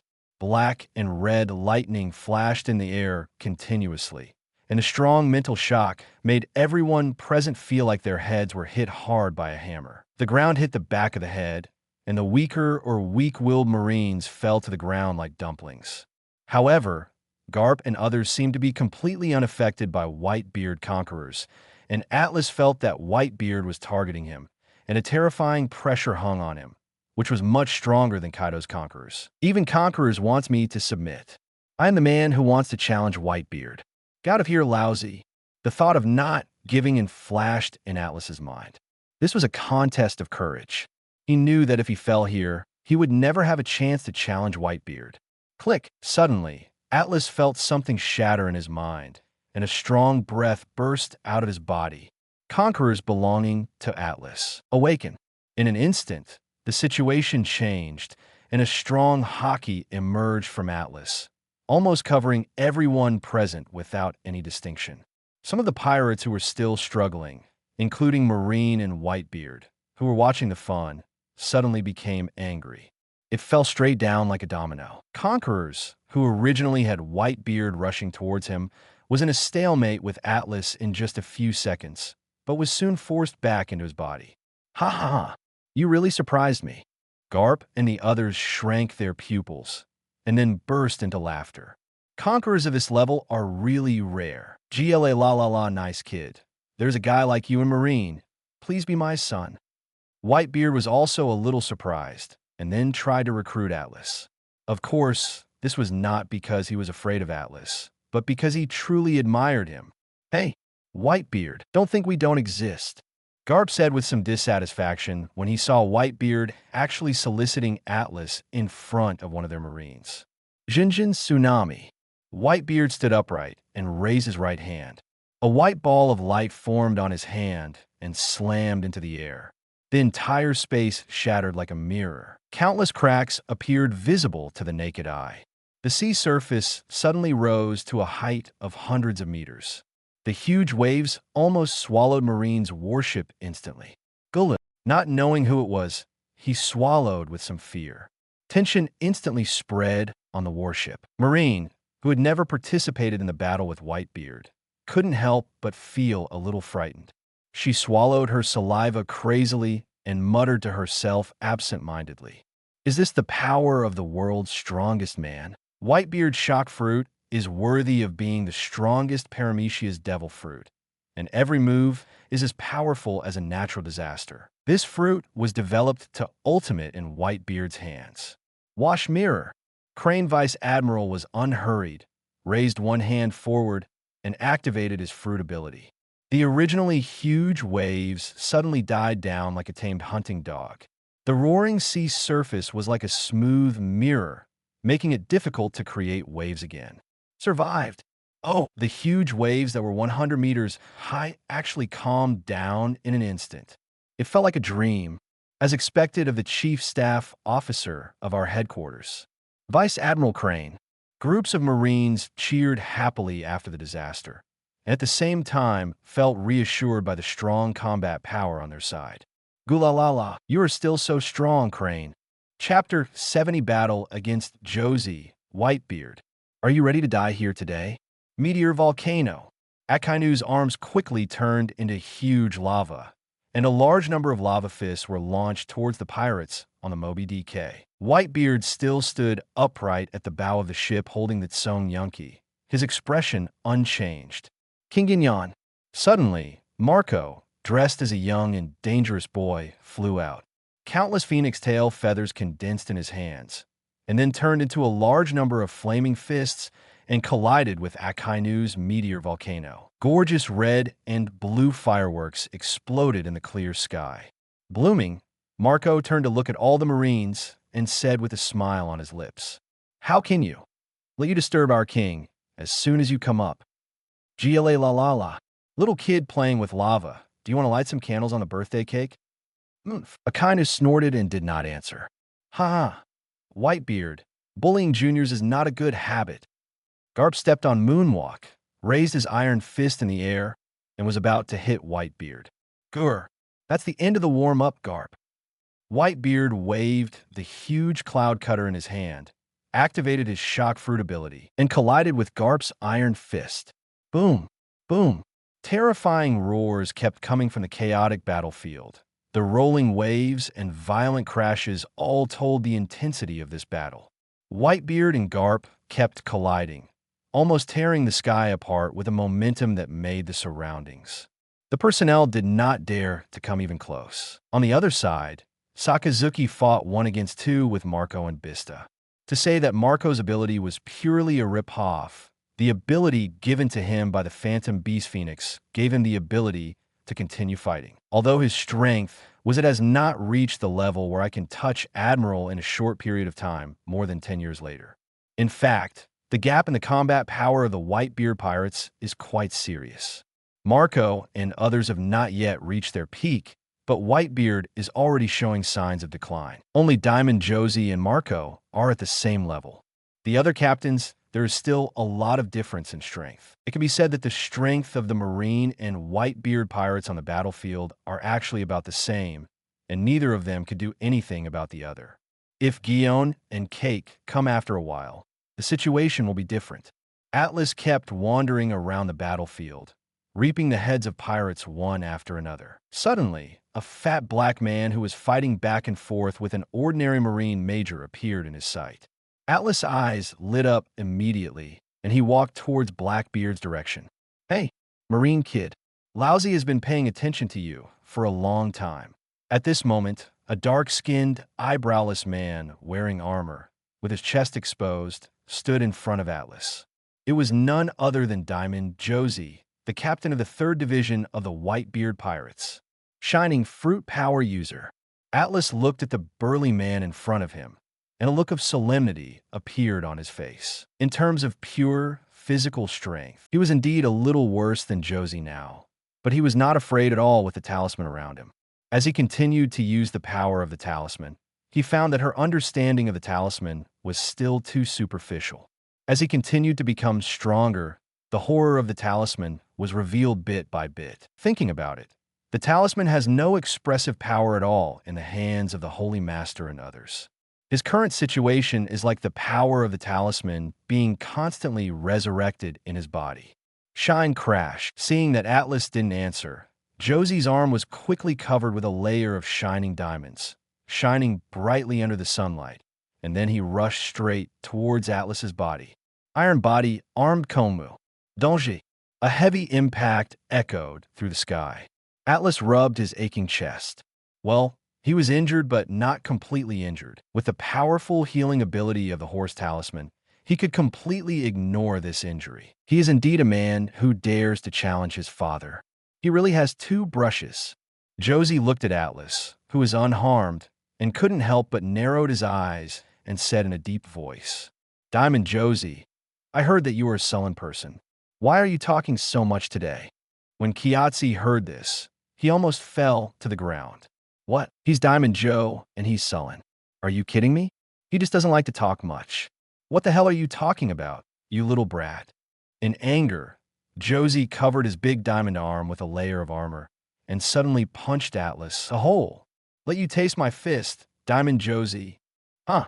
Iron body fist, arms shatter. The blood flow and Atlas's whole body accelerated. Armament hockey hardened and collided with Josie's huge fist. It's not that good. Do you want to massage me softly? The two fists suddenly reached a stalemate, and Atlas and Jaws simply started wrestling on the spot. Ah! Atlas smiled contemptuously, and the muscles in his arms began to bulge, and a powerful force surged up and vented towards Josie. Cow spell. Divine power. Boom! Josie's majestic body flew out directly and hit the deck of the Moby DK. A cloud of dust stirred up, but Atlas didn't expect Josie to get hurt. As we all know, there's no harm when there's smoke. No way, Captain Jaws. Hey. Are you kidding me? Such a young brat. The pirates of the Whitebeard Pirates were a little shocked. They defeated Captain Josie in just 2 rounds. This is too exaggerated. Hey, what nonsense are you talking about there? Lousy has not been defeated. Josie slowly walked out of the smoke with a dark face. Of course, it might have been so dark to begin with, but the diamonds on his body were still shining without any damage. This made the pirates heave a sigh of relief. Shine crash. Iron body armed iron body, boom. Ja's shining fruit gives him a diamond-like body, and he can achieve extremely high defense without using armed colors. If Atlas hadn't had a total amount of armed colors that far exceeded ordinary people, he might have been dragged alive by him. Bang, bang, bang. Atlas and Josie fought wildly, and rain-like fists fell on each other crazily. Josie's simple defense made it impossible for Atlas to break through the defense, while Josie faced Atlas's powerful, the self-healing abilities of the armed color and pervert are also helpless, and the 2 human shields just run amok. I almost gave up my defense relying on my strong defense, and we fought with each other with punches and kicks. Gulalalala. What a good kid. He can actually fight like this with Josie. Whitebeard noticed Josie's situation and said with some surprise, Fistbone Meteor Star. Garp punched him. Ha, Whitebeard. No one told you not to be distracted when fighting. Boom. Whitebeard blocked Song Yunki in front of him in time, narrowly blocking Garp's iron fist. Chapter 71 Garp. Is finger pistol so powerful? Ha. Kid, you can't break my defense. Josie looked at Atlas, who was naked to the upper body and covered in black and red armor, and slowly got up from the ground and shouted. Atlas was speechless. Even though his power surpassed Josie with the blessing of the Ox Talisman, he was like a stone in a pit, smelly and hard, and could not break through his diamond defense. Yeah, I saw Atlas making gun-like hands with his hands, a mocking smile on his lips, and fire on his fingertips. Flying finger pistol explosion. Under Josie's horrified gaze, Atlas' fingertips suddenly shot out a powerful wave of energy and then hit Josie's shining diamond body hard. Puff! Kyo Z only felt a sweet sensation in his throat, and his whole body flew backwards. A burst of scarlet appeared in his somewhat dry mouth, and the originally shining diamonds on his body were suddenly shattered, with dense cracks appearing. Hey, what the hell is this? Are you possessed by Kizaru? Kiatsi was a little confused. Everyone was fighting happily, but you suddenly gave Lousy such a blow. This made Kiatsi, who thought he was an honest person, feel cheated. In the distance, Whitebeard's cloud cutter and Garp's iron fist collided once, and the terrifying impact continued to erupt, causing huge waves from time to time, rolling up countless fish and shrimps. His finger pistol, so powerful, Garp, who was fighting Whitebeard, naturally noticed Atlas's movements. Looking at the terrifying explosive power, he wondered if he had not mastered the finger pistol. Gulalala. It's actually a hidden demon fruit power. When Whitebeard saw Josie's miserable state, he immediately concluded that Atlas was definitely demon fruit power. How could pure physical skills cause this type of damage? Haha, Whitebeard, it seems your squad leader is not very good. What a good kid. It's a pity that he doesn't want to be Lousy's son. Whitebeard laughed. Josie, find Sage again and teach that kid a lesson. No need. Dad, I was just a little careless just now. I will never lose again this time. Josie suddenly felt a little embarrassed. He actually suffered consecutive losses at the hands of Kid. That's not necessarily true, Brother Kiatsi. At this moment, Atlas seemed to be possessed by Kizaru, and the corners of his mouth were raised, full of ridicule. Marine brat. Stop talking nonsense there. Really? 8-foot stroke Jade. Alas, sorry, I'm cheating. Flying finger pistol explosion. Atlas jumped up, holding a gun in his hand, and suddenly countless bursts of explosive flames shot out in the direction of Josie. I have to say that this dragon talisman is easy to use. It is a bit similar to Kizaru's sparkling fruit ability, but it is not a laser, but a flame. However, it has a powerful blasting ability, giving Atlas a wide range of AoE abilities. Although it is activated, it didn't take long, but its power cannot be underestimated. As for breaking Kiatsu's defense, it was purely accidental. One was because Kiatsu didn't expect Atlas to attack him suddenly, and the other was that the weapon color was not completely covered, catching him off guard. Do you think Lousy is afraid of you? Marine brat. Josie said harsh words while adding a layer of diamond defense to himself, and then used the weapon color to harden it, and then he felt relieved. Boom, boom, boom. Continuous explosions rang in Josie's ears. In the end, he did not choose to resist. Instead, he used his knowledge to dodge most of the explosive flames, and a small part also used his strong defense to directly resist. Oh la la, it's so scary. Brother Josie. Atlas mocked, imitating Kizaru's tone. Kiatsu's forehead suddenly jumped, and he could hardly suppress the anger in his heart. He really wanted to punch that kid's face that deserved a beating. Kid, Lousy can't stand you anymore. D. Josie looked in great pain. Half of his body instantly turned into diamond, and he rushed towards Atlas like a tiger down the mountain, shouting that he wanted to kill Atlas. I have to say, Kizaru's taunting skills are simply top-notch. Kizaru, who was wearing a yellow and white striped suit, was sitting on a chair in the office, holding nail clippers and staring at the nails on his fingers with a serious look on his face. From time to time, he raised his head to look at the clock hanging on the wall not far away.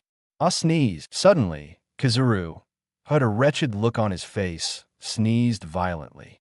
He couldn't help but wipe his itchy nose and murmured to himself, "Really? Who is thinking about me? It's really scary. Oh, well done. Give me an iron fist." Atlas looked at Josie, who was charging straight towards him, and laughed ferociously. He raised his hardened fist and bumped into Josie's chest. Boom! A strong explosion sounded from Atlas's hand again. The huge power, explosive power, and the impact of the two made Josie unable to withstand it.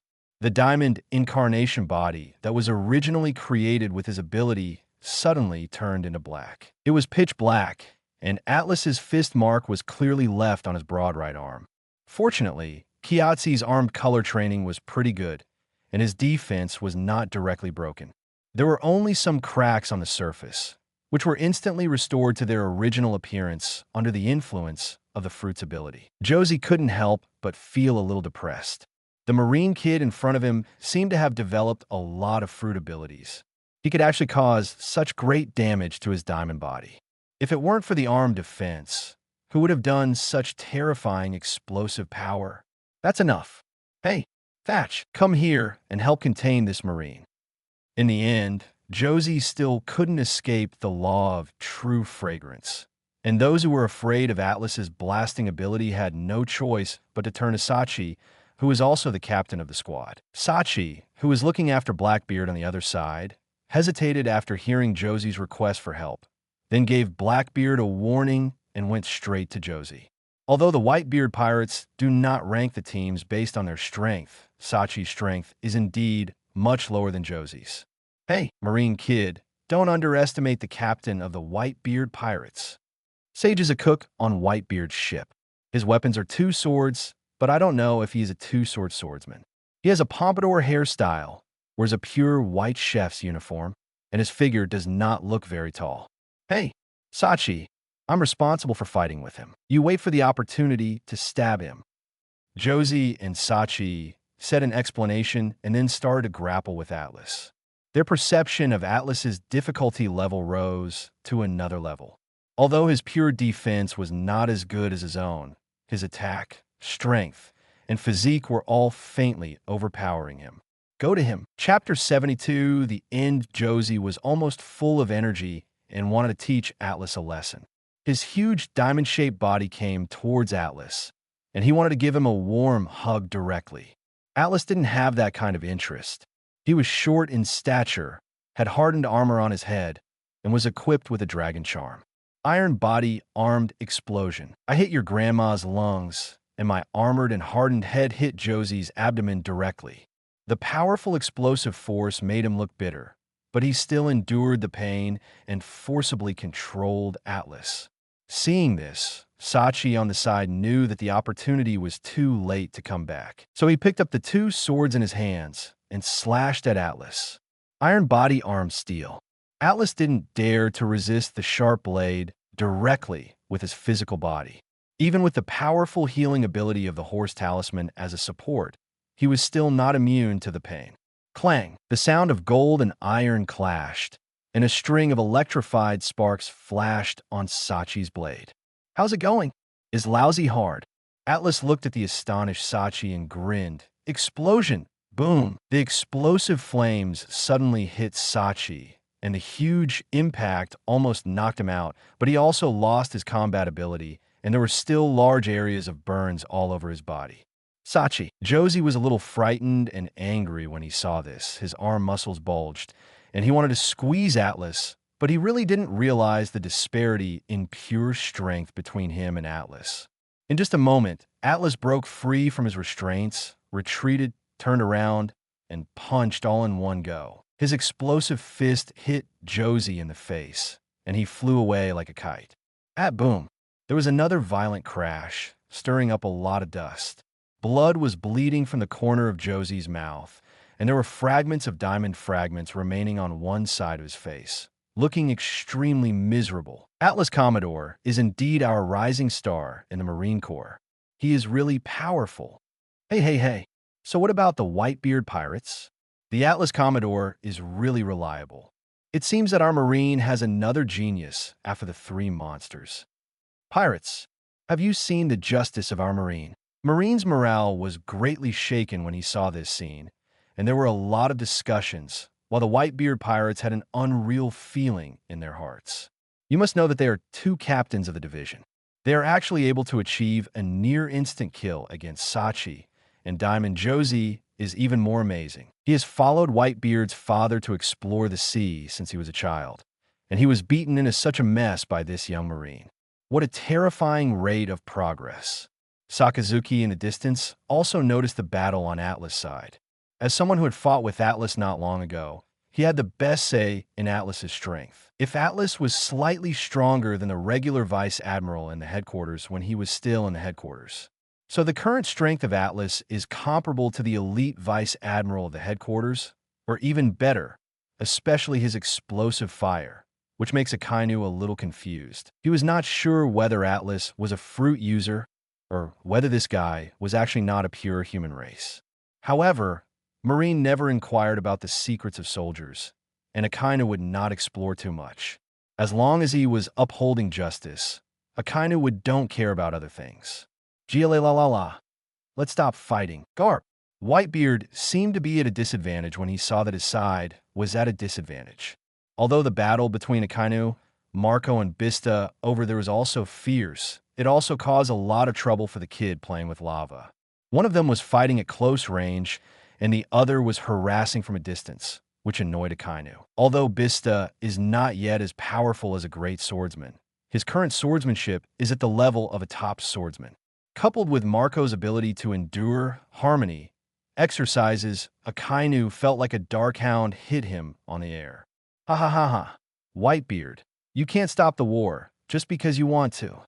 Garp is not stupid. There's a variable like Atlas on the scene. This is the best time to attack the Whitebeard pirates. Their original purpose today is to weaken the strength of the Whitebeard pirates. How can they retreat easily now? Then there's nothing we can do. After Whitebeard heard Garp's answer, he decisively stepped back, just when Garp was wondering what the guy in front of him wanted to do. Whitebeard stood upright, his right arm raised high and bent, and a white light appeared on his fist. Seaquake. The space suddenly became like a smooth mirror, with countless cracks slowly appearing. Terrifying vibrations were transmitted from the air. In an instant, a huge wave hundreds of meters higher than before roared towards Marine. La la la la. I think you don't want all Marines to be destroyed here, Garp. Whitebeard can only use this method to force the battle to stop. He doesn't want his dear sons to be harmed here. Oh, Sakazuki, stop this wave. Upon seeing this, Garp had no choice but to call Akainu to withdraw from the battle. Akainu was somewhat reluctant. In his opinion, if the strength of the Whitebeard pirates could be weakened, these soldiers would have sacrificed their lives for justice. But in this battle, Garp is the commander, and he cannot disobey his superior's orders. What a terrifying power! Blackbeard, who was hiding among the crowd, was a little envious, with a look of greed in his eyes. Of course, Dad's abilities are at the level of natural disasters. Thatch didn't notice Blackbeard's look on the side, and said proudly, even if it involved the painful spot that Atlas had just injured, his expression remained unchanged. Not long after, Garp led the Marines back to the G5 base. Although they did not cause particularly serious damage to the Whitebeard pirates, they did not expect to achieve their goal at once. After all, it still takes a long time. Aboard Moby DK. Gulalala Marco, let's have a party. Whitebeard, who had just escaped from Marine's grasp, laughed, as if he had just experienced a great victory. Dad, do you want to drink again? Marco is a little helpless. Although he also likes to hold banquets, his pockets are cleaner than his face lately. Yush, are you okay? Whitebeard smiled bitterly when he heard this, and then asked about Josie's injury. He had seen the battle just now. Josie was beaten badly by that Marine brat. I'm fine. That Marine brat is really strong, whether it's physical skills or fruit abilities, Josie said with a dark face, then added, no wonder Crocodile was defeated by him. Is this the Marine who defeated the kid playing in the sand before? Whitebeard asked. Well, this guy's name is Kano's Atlas. From what the Marines said, his job title is Commodore. Marco took over. He was the first person in the Whitebeard Pirates to notice this guy in a newspaper. Chapter 73, Cloud Surge. Gulalala. Marine is really lucky to have trained such a new person after the 3 monsters of Marine. Whitebeard looked around and looked at the carefree expressions of everyone on the boat. He couldn't help but feel a little worried. In recent years, he had felt that his physical condition had declined slightly. After his death, he wondered if Marco and the others could continue to be so relaxed. He will grow old after all. Whitebeard has actually considered training the next successor of the Whitebeard Pirates, but Marco has a lazy temper and is not very persistent in the pursuit of strength. It is really a bit wrong to support the Whitebeard Pirates after his death. Dad, Marco saw Whitebeard suddenly become silent, and a trace of worry flashed in his eyes. Gulalala. Okay, let's have a party. Dad, New World, G5 base. The vast school grounds were filled with Marines taking turns to take turns. Standing among the dense wall of people were Garp and Atlas. Ever since he saw Atlas's flying finger pistol explosion last time, he has been obsessed with it. He was sure that Atlas was definitely not the demon fruit power, so he pestered Atlas to compete with him every day. Atlas, in desperation, was pulled down to the school field by Garp. Hey, who do you think will win between Vice Admiral Garp and Atlas Commodore? Aren't you talking nonsense? Vice Admiral Garp is a Marine hero, and Roger was captured by Vice Admiral Garp. But Atlas Commodore is really powerful. He was able to defeat Josie from the Whitebeard Pirates at such a young age. Is our Marine's target this time the Whitebeard Pirates or the Big Mom Pirates? It seems that we have been fighting Whitebeard frequently in recent months. I don't know, but this time most of the headquarters combat power has been deployed in the New World. It is estimated that a war will start soon. The crowd of Marines who were watching the excitement gradually shifted the topic from the competition in front of them to the situation in the New World.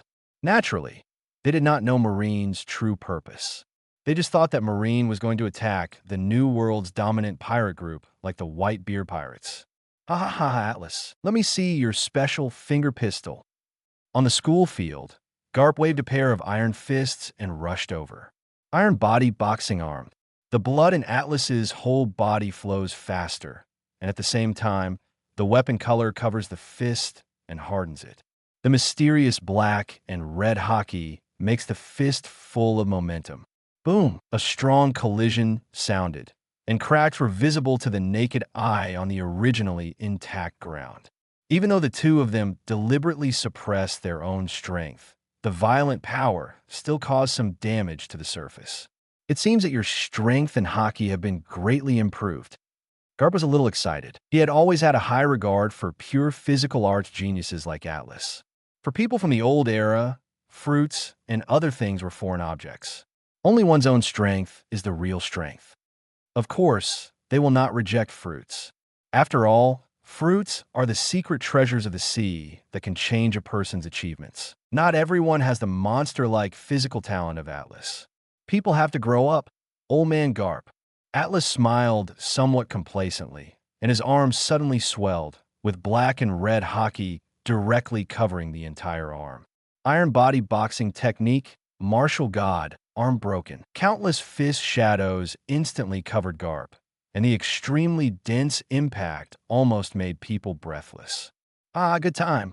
Garp also fought back with an iron fist without dodge and forcefully caught all of Atlas's fists one by one. When Atlas' old strength was gone and new strength had not yet emerged, Garp lunged forward and hit Atlas on the chest with an iron fist. However, Atlas was well prepared and covered his chest with his weapon color in time, but he was still knocked several dozen meters away by Garp's fist. Atlas's armed colors are now terrifying in terms of both quality and quantity. However, if the armed colors are covered all over the body, the defensive power of the armed colors will still be dispersed. Partial arming is still the most cost-effective. Ha! Let me see your strange ability. Garp didn't wait for Atlas to rest for a moment, and directly used Xiao to bully him with an iron fist. A fly finger pistol blast. The terrifying bursting flames rushed straight towards the advancing Garp, but Garp actually did not make any dodge movements. The color of his weapons flowed on his body, and an unshakable aura emanated from his body. Boom! A violent explosion sounded, and Garp slowly walked out of the fire and dust. The clothes on his body had long become strips of cloth hanging on his body. His original black hair was also slightly curly. He looked very embarrassed, but he was not there. Trust was injured by the blast. It can only be said that Atlas's ability to use Dragon Talisman is limited now, and he is still a little weak against a top powerhouse like Garp. After all, Garp's arm color attainments are basically the top level in the world. What a great ability, kid. Feel my will to love. Garp laughed ferociously and rushed forward again. His iron fists were danced like wildfire, and the terrifying sound of breaking through the air made Atlas's face hurt. A scream resounded through the sky. Atlas rubbed his cheeks helplessly and used the ability of the horse charm to quickly eliminate all the large and small bruises. Old Garp, are you taking revenge on me for breaking your clothes? Atlas muttered with some dissatisfaction. Ha! How could it be possible? I just want you to feel my love and will. After all, you're the owner of Conqueror's Haki. Garp looked at Atlas's cheek, which was intact as before, and was a little surprised. This kid's recovery ability was much stronger than the last time he saw it.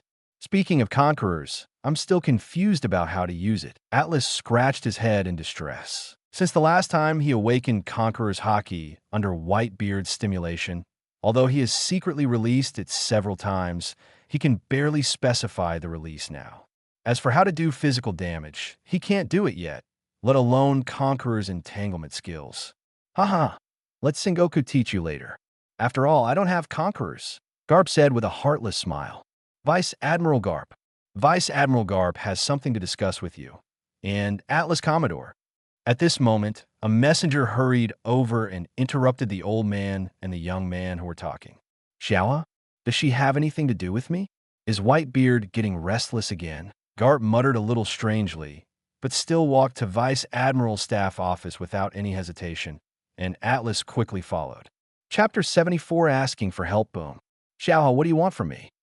Garp walked to the door of the staff office, pushed the door open, and shouted. He and Vice Admiral, he had been comrades in arms since they were young. They were very familiar with each other, so naturally they would not care about such trivial matters as knocking on the door. Moreover, Garp was not the kind of character who would knock on the door honestly. Sit down first. Crane Vice Admiral glanced at the careless Garp indifferently and continued, How did you end up like this? I just gave Atlas a little instruction. I'm too lazy to change my clothes. Garp didn't care, and even touched his nose with an indifferent expression. Atlas, who was following behind, couldn't help but feel a little embarrassed when he heard this. He was the one who broke Garp's clothes. Hi, Brother Atlas, we meet again. Suddenly, just as Atlas walked out from behind Garp's tall figure, a clear and sweet voice greeted him. Guillaume Rear, Admiral? Atlas was in a daze. He didn't expect Guillaume to be dispatched to the New World so quickly. It seemed that a full-scale war in the New World was about to break out. Little Guillaume, do you know each other? Crane Vice Admiral moved his gaze to Guillaume's side and asked curiously. As Guillaume's sister, he is very concerned about her life events. But isn't Atlas a little young? I worked as a swordsmanship instructor in the headquarters recruitment camp for a while, and I happened to meet Atlas. He left a deep impression on me. Guillaume replied with a smile. Ha ha, since we know each other, no further introduction is needed. I called you here this time mainly for two things. Sengoku called and made some adjustments to the deployment of New World. In a while, Jiaji and Kuzan will also come, and the pace of the war will also accelerate. So we need to prepare early. Also, keep an eye on the recent movements of Whitebeard, Big Mom, and 100 Beasts, and be ready for war at any time. As for the so-called Pirate Alliance, leave them alone and try to preserve their strength. Hole! Crane Vice Admiral casually picked up the steaming teacup on the table, took a sip, and continued.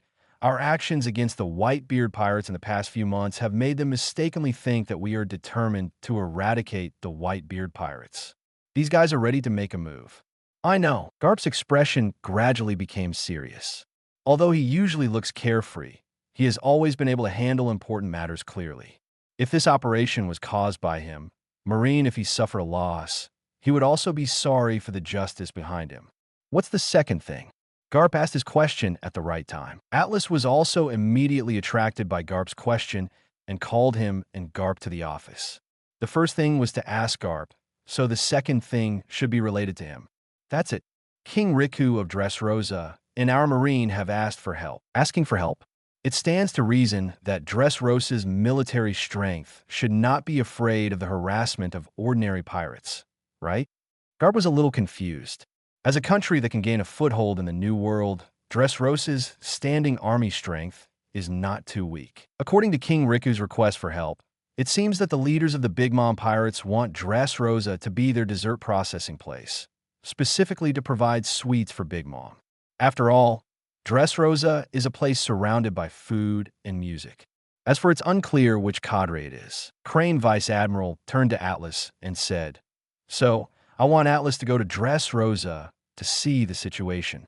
After all, Dressrosa is also a member of the world government, and we Marine have an obligation to help them resist the pirate invasion.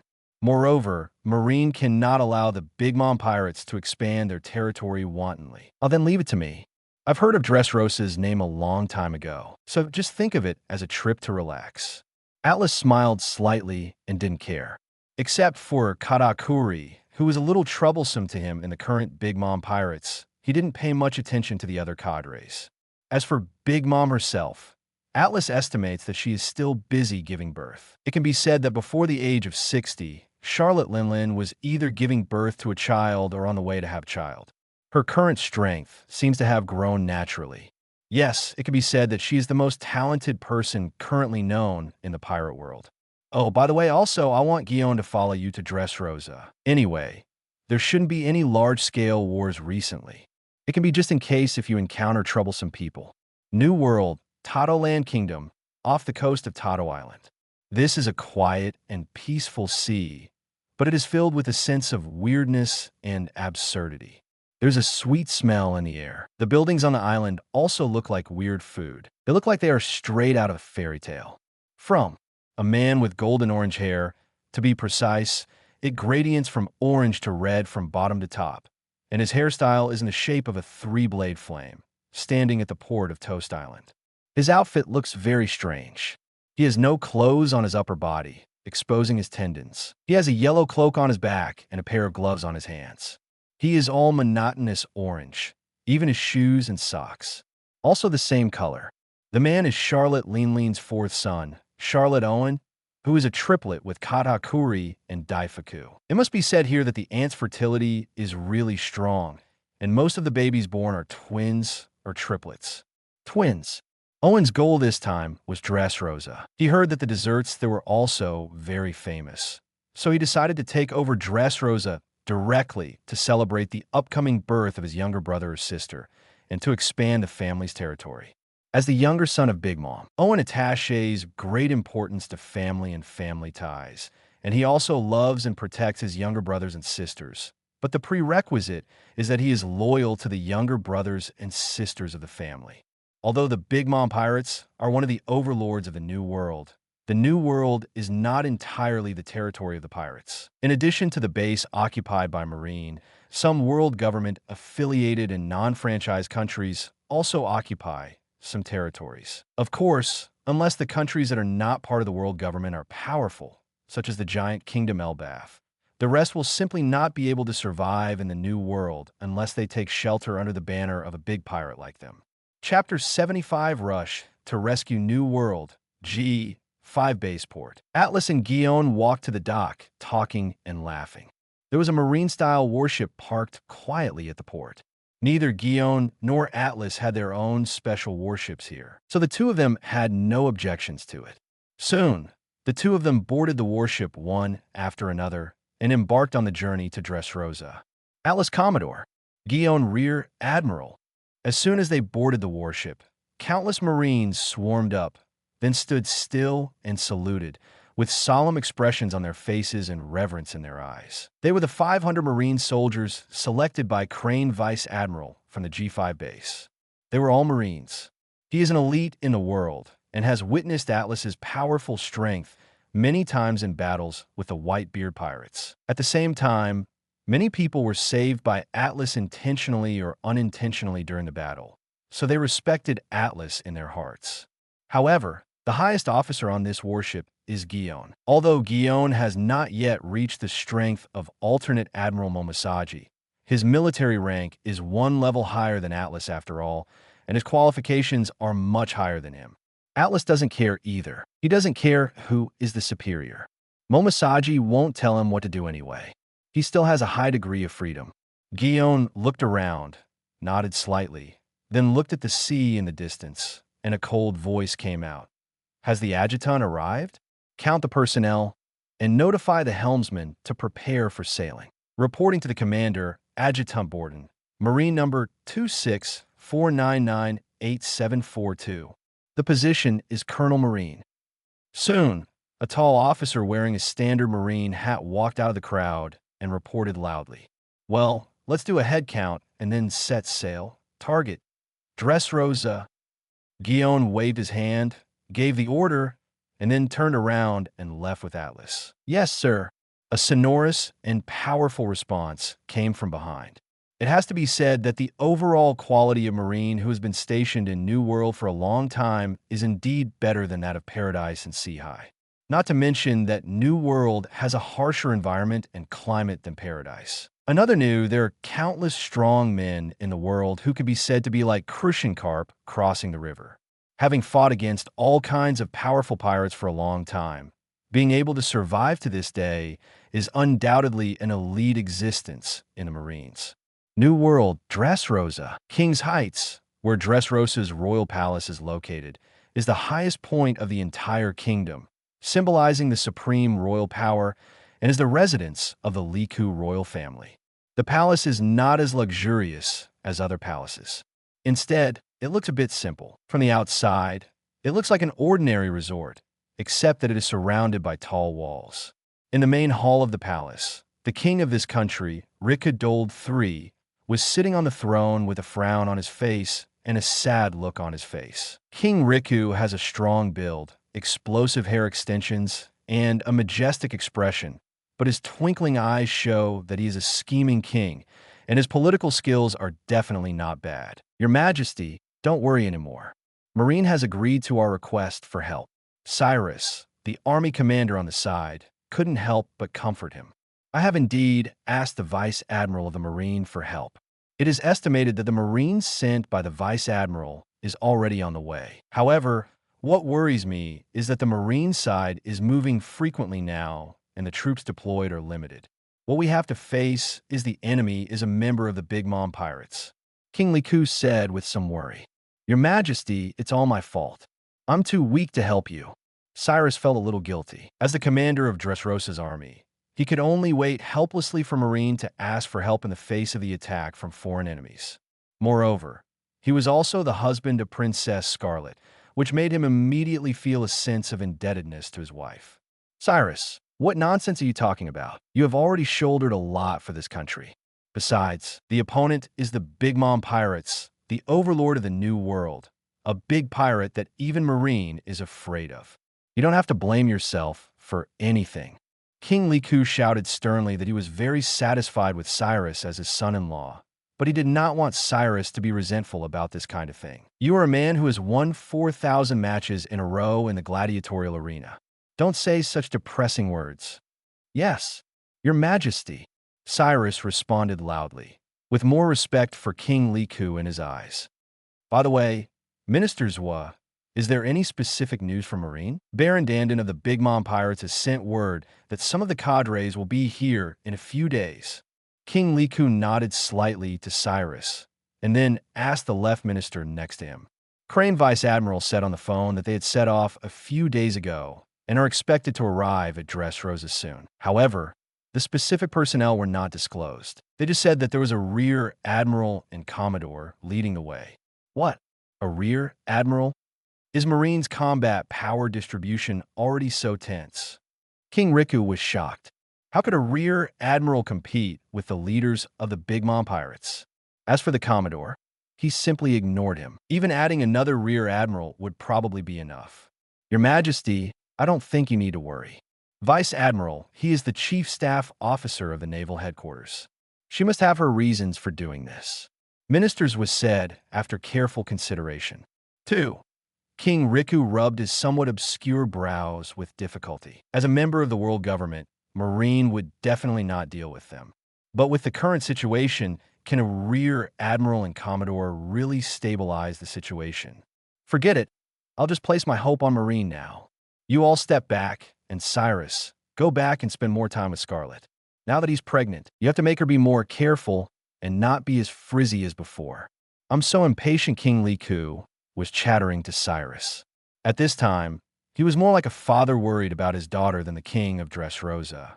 Yes, when Cyrus heard the mention of the princess who had committed herself to him, a sweet smile appeared on his lips, and his voice became a little more sonorous. Guion Rear Admiral, how long are we before Dressrosa? Atlas, who had just come out of the training room with his naked upper body, walked to Guion, who was staring at the sea in a daze, and asked, Huh? According to our current speed, we will probably be able to arrive smoothly tomorrow morning.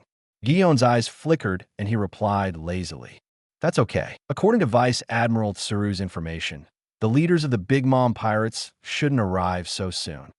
Chapter 76, The Fairy Country of Love and Passion. The sea in the early morning is always so hazy and mysterious. The rays of sunlight filtering through the mist are like dots of gold sprinkled in the air, which is really gorgeous.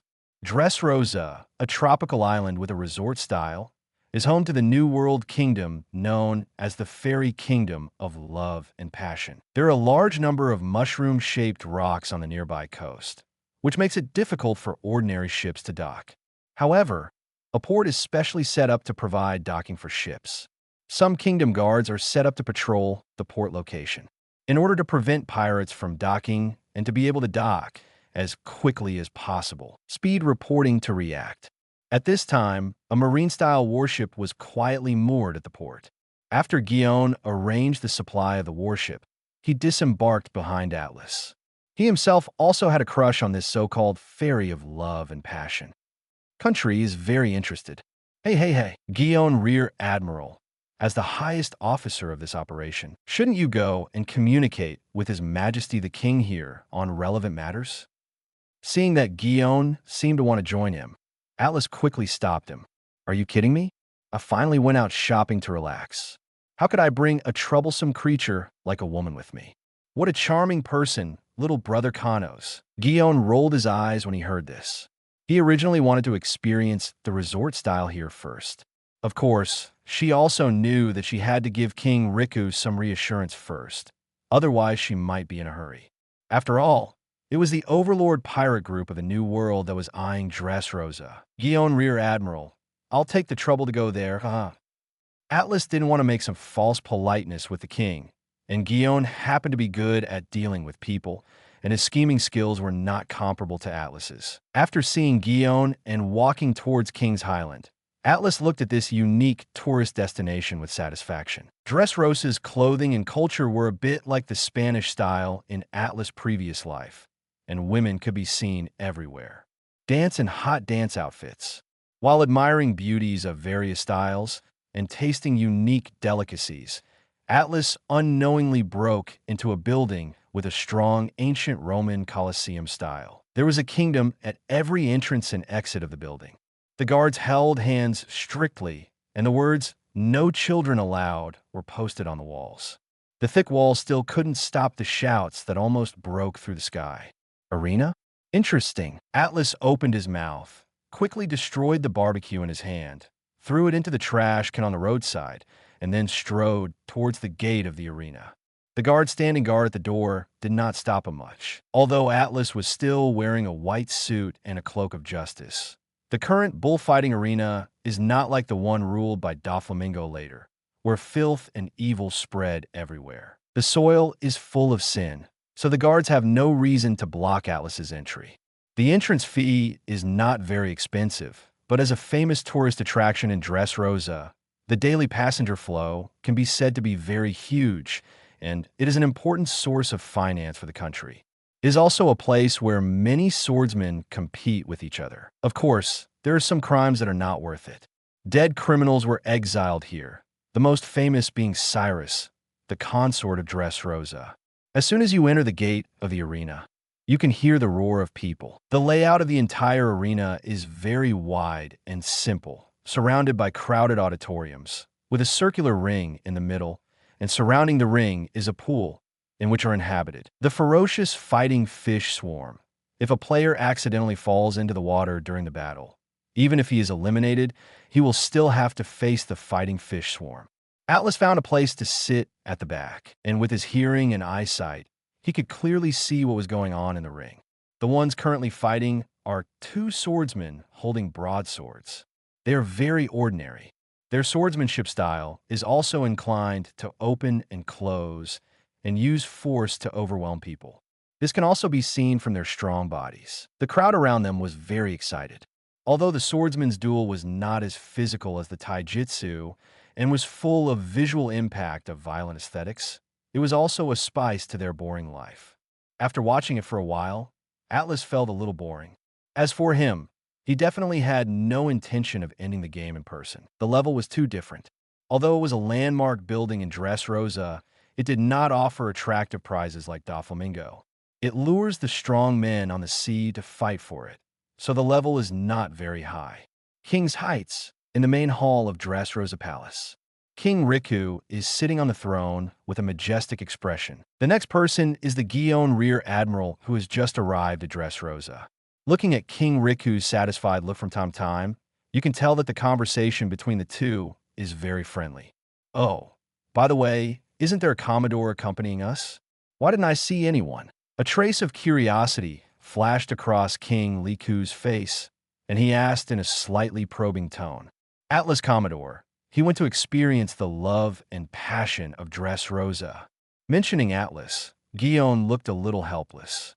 This guy is simply a hands-off shopkeeper who doesn't care about anything. Thanks to His Majesty King Riku's good governance, Dressrosa is so prosperous.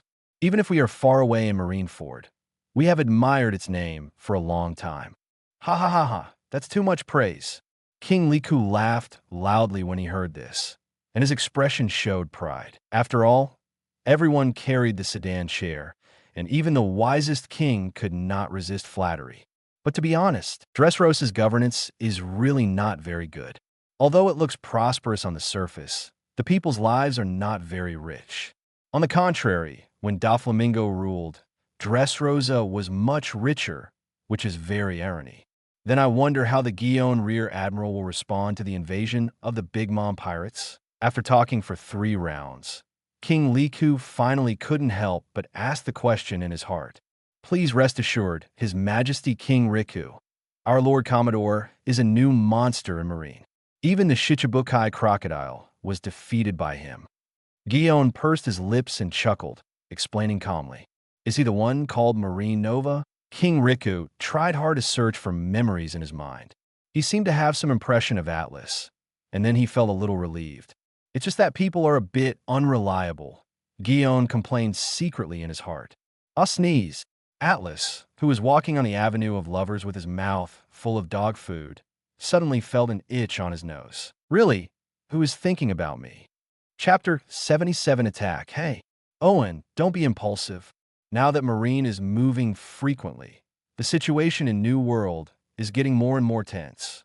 A steady voice came from a phone bug whose chin was wrapped in a huge scarf. Katakuri, there's no need to worry.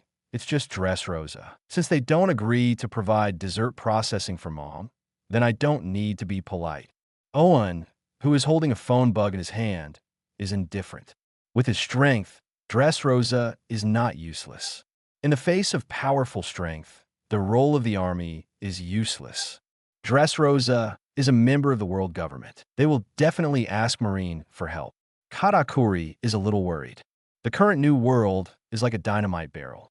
It only takes a little flame to completely detonate. He doesn't want big MOM. The pirates have become the target of public criticism. Otherwise, his younger brothers and sisters will inevitably suffer a large number of casualties. Okay, Katakuri, that's it. I will definitely give Mom a perfect gift. Snap. After Owen finished speaking, he didn't care what Katakuri thought and hung up the phone directly. Damn it. Damn it. Katakuri found that the call had been hung up, and he was immediately annoyed. His face gradually darkened, and he had a bad premonition in his heart. Come here. Prepare the ship. Target, Dressrosa. Dressrosa, coastal port. A medium-sized, 3-masted sailboat was moored slowly on the coast. A pirate flag was flying on the thick mast. The background of the flag was mainly black. The paddler was a waving skull with a top hat and pink curly hair. What was funny was that the skull's teeth are rimmed with bright lipstick. Of course, if there are pirates from the New World, they will definitely not laugh here because this pirate flag represents the overlord of the New World, the Big Mom Pirates. Quick, go to King's Heights and ask His Majesty King Liku to send troops quickly. The guard stationed at the port immediately noticed the approach of the pirate ship and quickly launched a rescue operation to the palace. How dare Dressrosa inform Marine? It seems necessary to teach them a lesson. Shoot lousy. Charlotte Owen looked at the Marine-style warship also moored in the port and said with a gloomy expression, "Ha yes. Sir Owen, really? How dare you disobey our Big Mom pirates?" All the pirates on the ship shouted. Boom, boom, boom. Huge cannonballs were fired from the pirate ship at the warship, but the Marine who stayed behind on the warship was not a vegetarian and quickly pointed the muzzle at the pirate ship. Suddenly, gunfire started flying.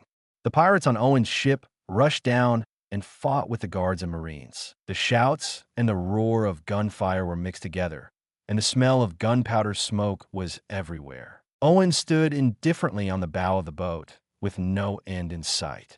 Although he said he wanted to teach Dressrosa a lesson, he couldn't let his mother's gift suffer too much damage.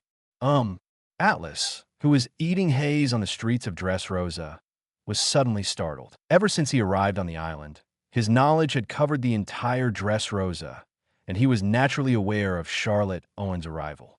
It's interesting that this guy is here. Atlas swallowed the food in his mouth in one gulp, and quickly used Shave to rush towards the direction where the warship was docked. The powerful speed stirred up a gust of wind, causing some women in short skirts to scream in surprise. Oops. His Majesty King Riku. The Big Mom Pirates are here. In the palace on King's Heights, a guard ran over in a panic and shouted, breathing heavily. What? King Riku was shocked and angry. He didn't expect the Big Mom pirates to move so quickly and immediately turned his attention to Gion, who was present. Haha, His Majesty King Riku, don't worry, Marine will help you deal with it. Gion also understood what King Riku meant and immediately expressed relief, then turned around and left, leaving behind a sassy silhouette. Hey, it's such a mess. Let me clear it up. When Atlas arrived at the port, everything was devastated. Marines and Kingdom Guards each fought to stop the pirates. Charlotte Owen, dressed in orange, stood quietly on the bow of the ship. Conquerors, launch! Suddenly, the whole space seemed to turn into a black and white picture, and the pirates' expressions were frozen, as if they were frozen in place by time. Marine and the Kingdom Guards didn't know why, and stood there blankly, looking at the pirates who looked ferocious just now. They fell down one after another. It has been several months since Atlas awakened Conqueror's haki. With Atlas's talent, he can naturally control Conqueror's attack with precise control. Of course, accidental injury to his own people will not happen. It's the Atlas Commodore.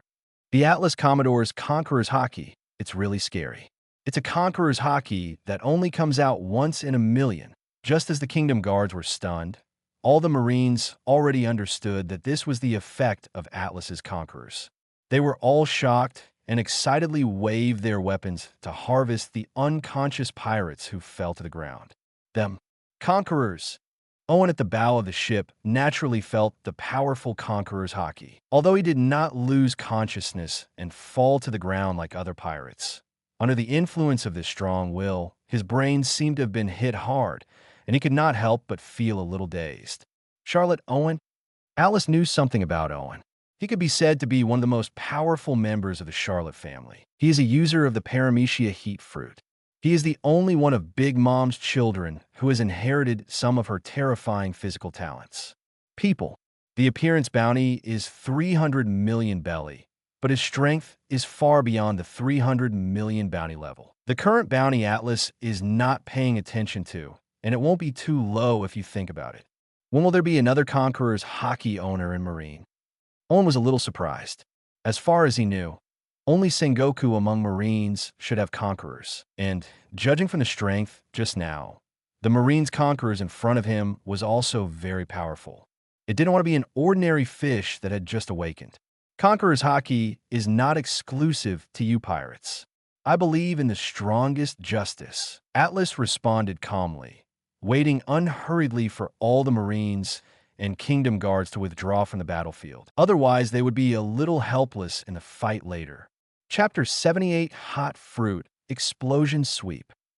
Atlas first used the Dragon Talisman to say hello, and a thick pillar of explosive flames swept towards Owen at the bow of the ship. The terrifying force of the explosion instantly shattered the pirate ship into debris. Owen, on the other hand, jumped off the bow of the ship with a gloomy look. With his speed, he couldn't be hurt so easily. You managed to PS me off, Marine. Air heating. Owen instantly activated his fruit power.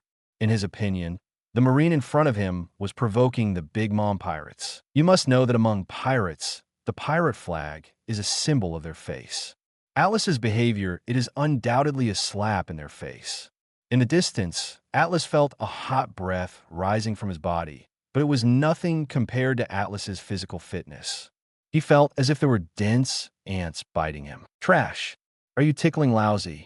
Explosion super speed shaving.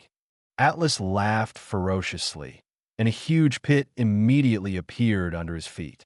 His speed was like breaking through the limitations of space, and he appeared behind Irving in an instant. Danger. Irving turned on Ultimate's crazy warning of seeing and hearing, but his body couldn't keep up with the movement of his mind. He could only stand frozen in place and wait for Atlas' fist to land. Boom! There was no armed color, no bells and whistles. Huge power was released on Owen's body, and the whole person flew into the distance like a rag sack. Owen felt as if he'd been punched by his mother, who was suffering from schizophrenia. The terrifying force almost made his body fall apart. TSK. That's not bad. Atlas shook his arm and said with some emotion. As the number of spells he lit increased, He felt that the power of the spells was getting stronger and stronger, as if there was a mutual benefit effect, and the digestion of the spells only gave him powerful physical talents and reduced physical strength.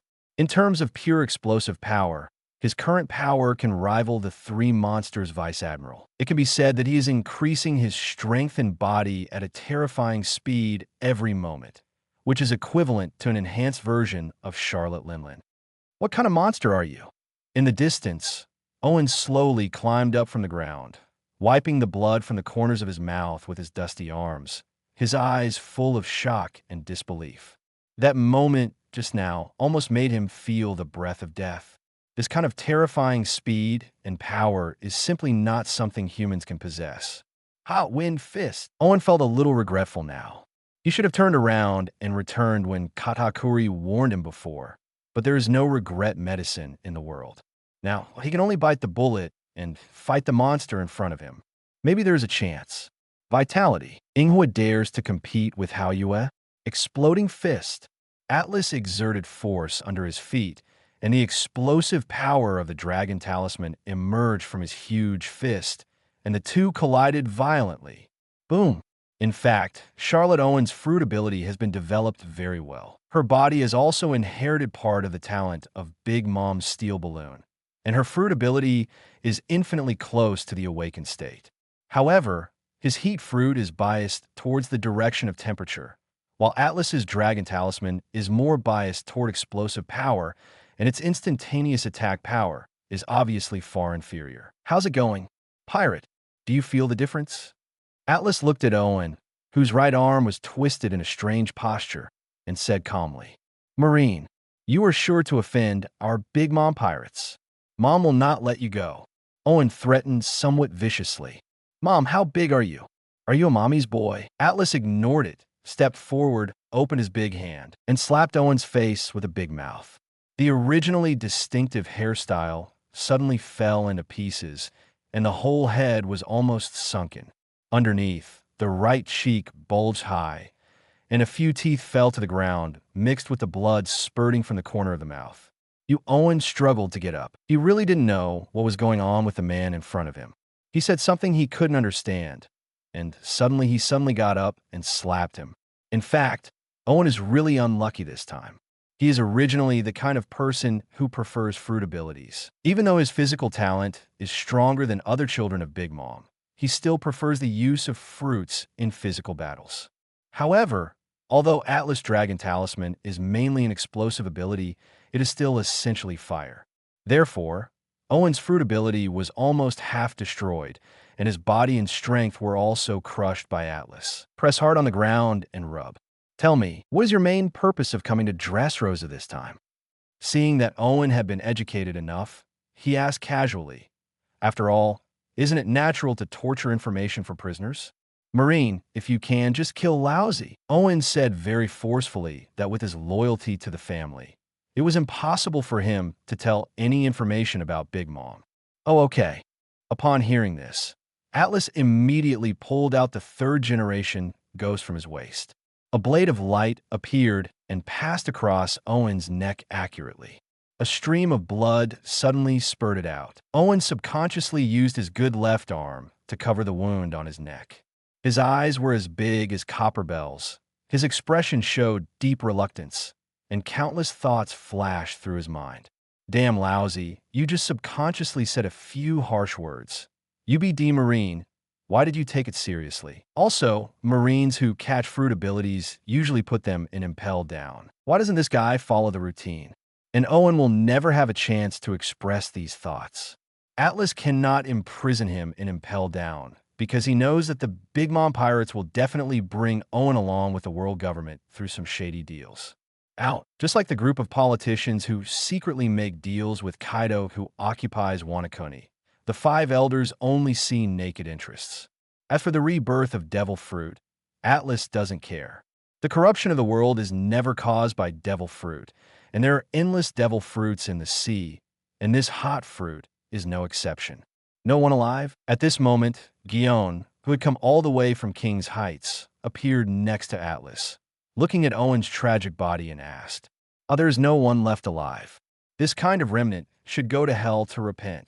Atlas waved his hand and said calmly, "It's really like Akainu style, Kano-san." Gion said half-jokingly, "Akainu Vice Admiral and I are different. Gion Rear Admiral should go and deal with the follow-up matters first, while I will continue to enjoy Dressrosa's dance." Gion was stunned for a moment, as if he had been tricked again. He hadn't had a good rest since arriving at Dressrosa. Damn it. Chapter 79, Cyrus' New World, Dressrosa. The originally prosperous dock now seemed a bit desolate, and the smoke-filled battlefield was littered with corpses, most of them from the pirate side, judging from their appearance. This was also thanks to Atlas's timely arrival, which prevented Marine's side from causing too many casualties. The Marines coming and going were handling the post-war situation in an orderly manner. Gion calmly issued orders one after another. The Marines were like a clockwork machine, executing the procedures in an orderly and efficient manner. Atlas, on the other hand, had to stay where he was due to Gion's strong resistance, looking boredly at the busy Marines and Kingdom Guards, occasionally lending a hand to help.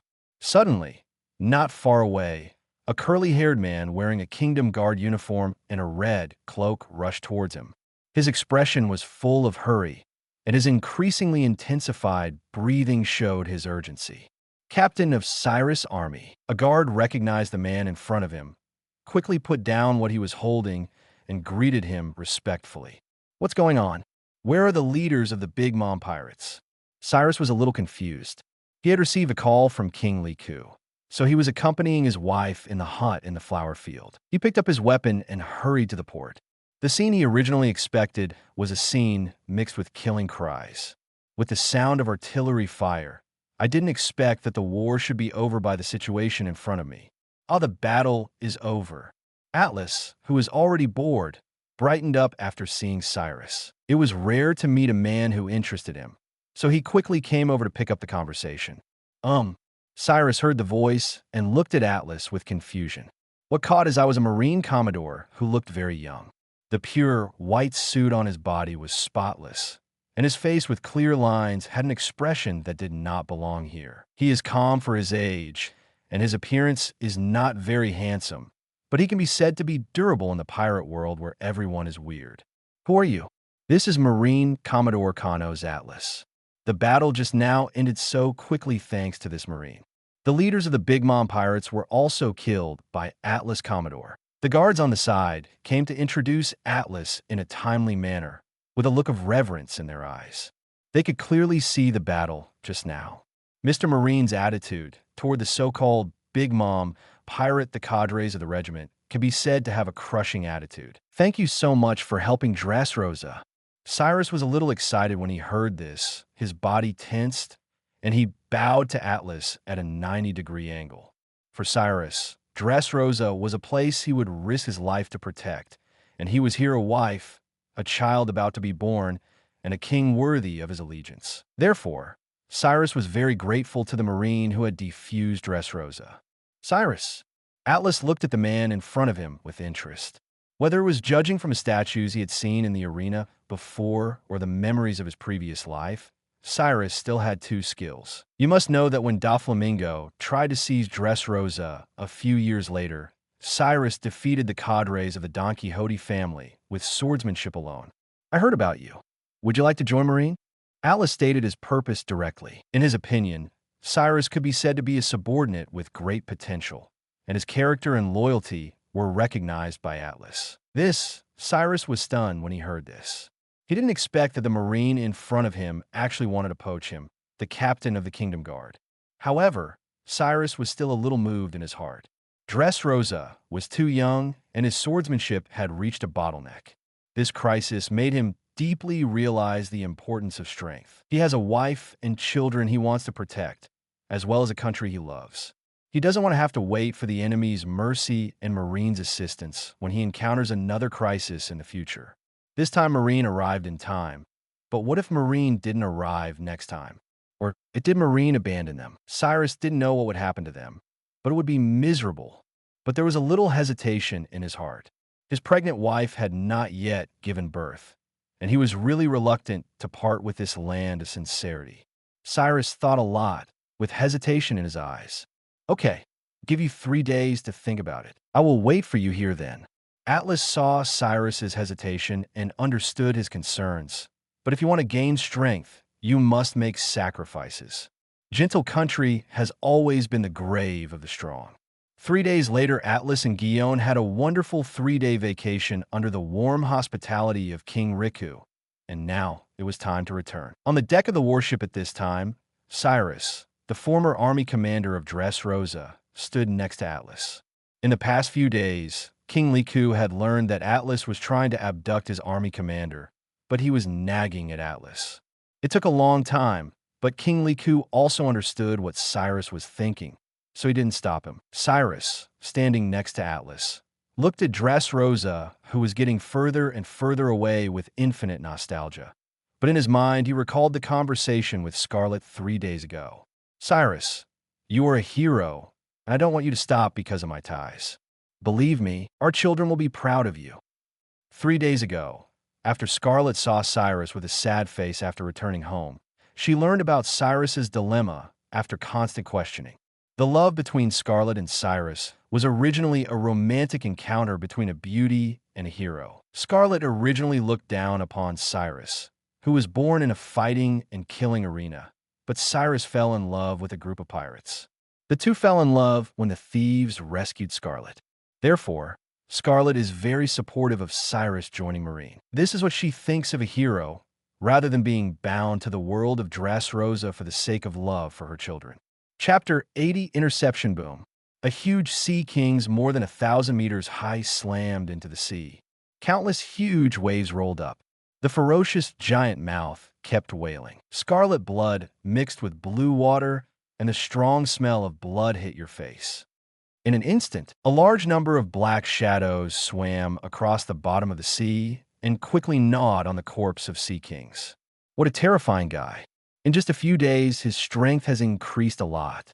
The Sea Kings, which were more than 1,000 meters high, were all solved in a matter of seconds. On the deck of the warship, Guillaume stood with his arms around each other, squeezing out 2 amazing arcs, looking at Atlas' tall figure like a demon and a god with some emotion.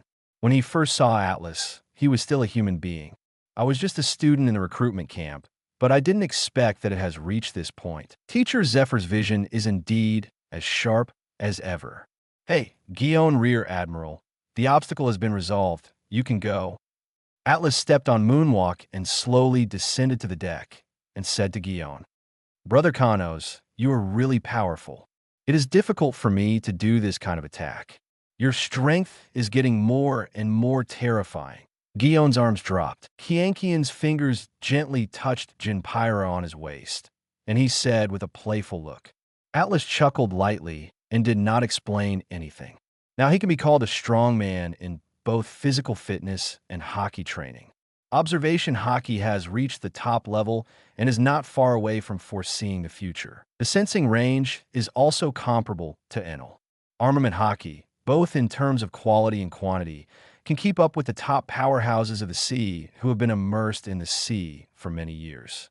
As for the internal destruction, they have not yet achieved it. The awakening time of Conqueror's hockey is still short, only in the initial stage, and the entanglement is far away.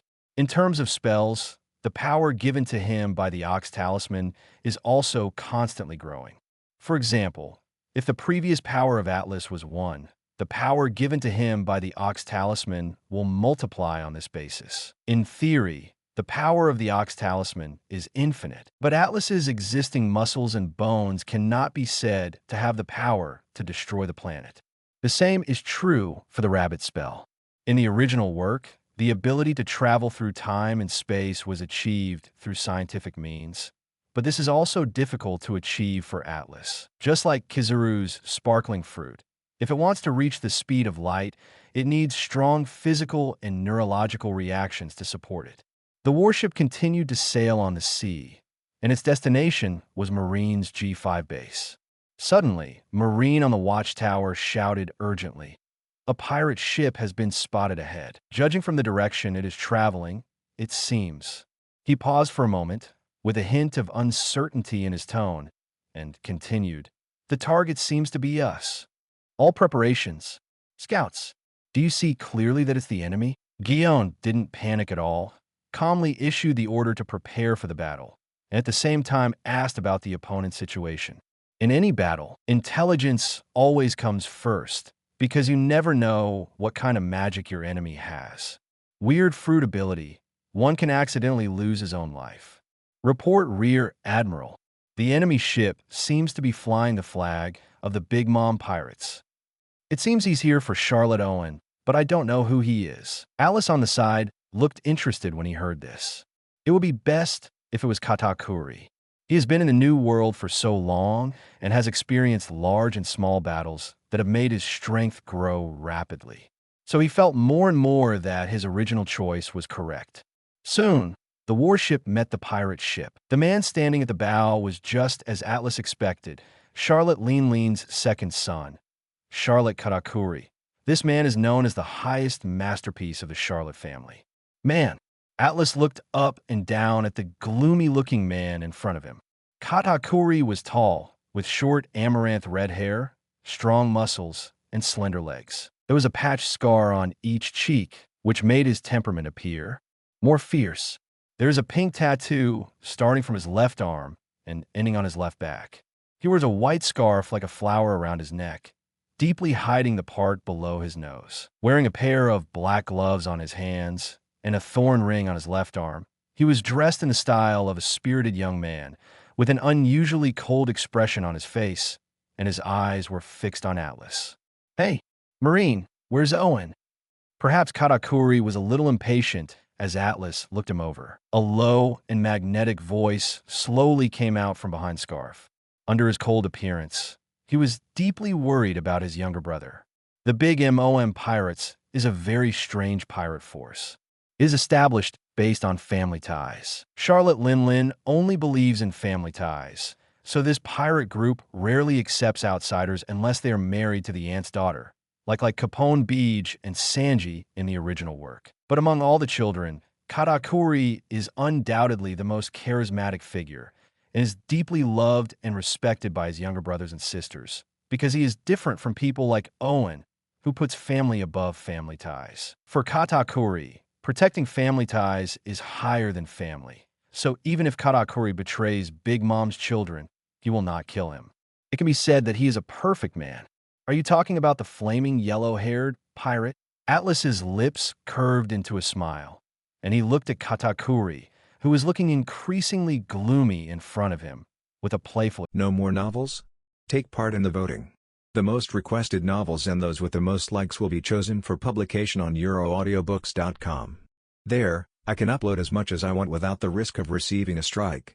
Our 18 novels and other content that exceed what is morally acceptable are only published on Patreon or the free novels page. Remember, the site is funded by donations on Ko-fi and Patreon memberships.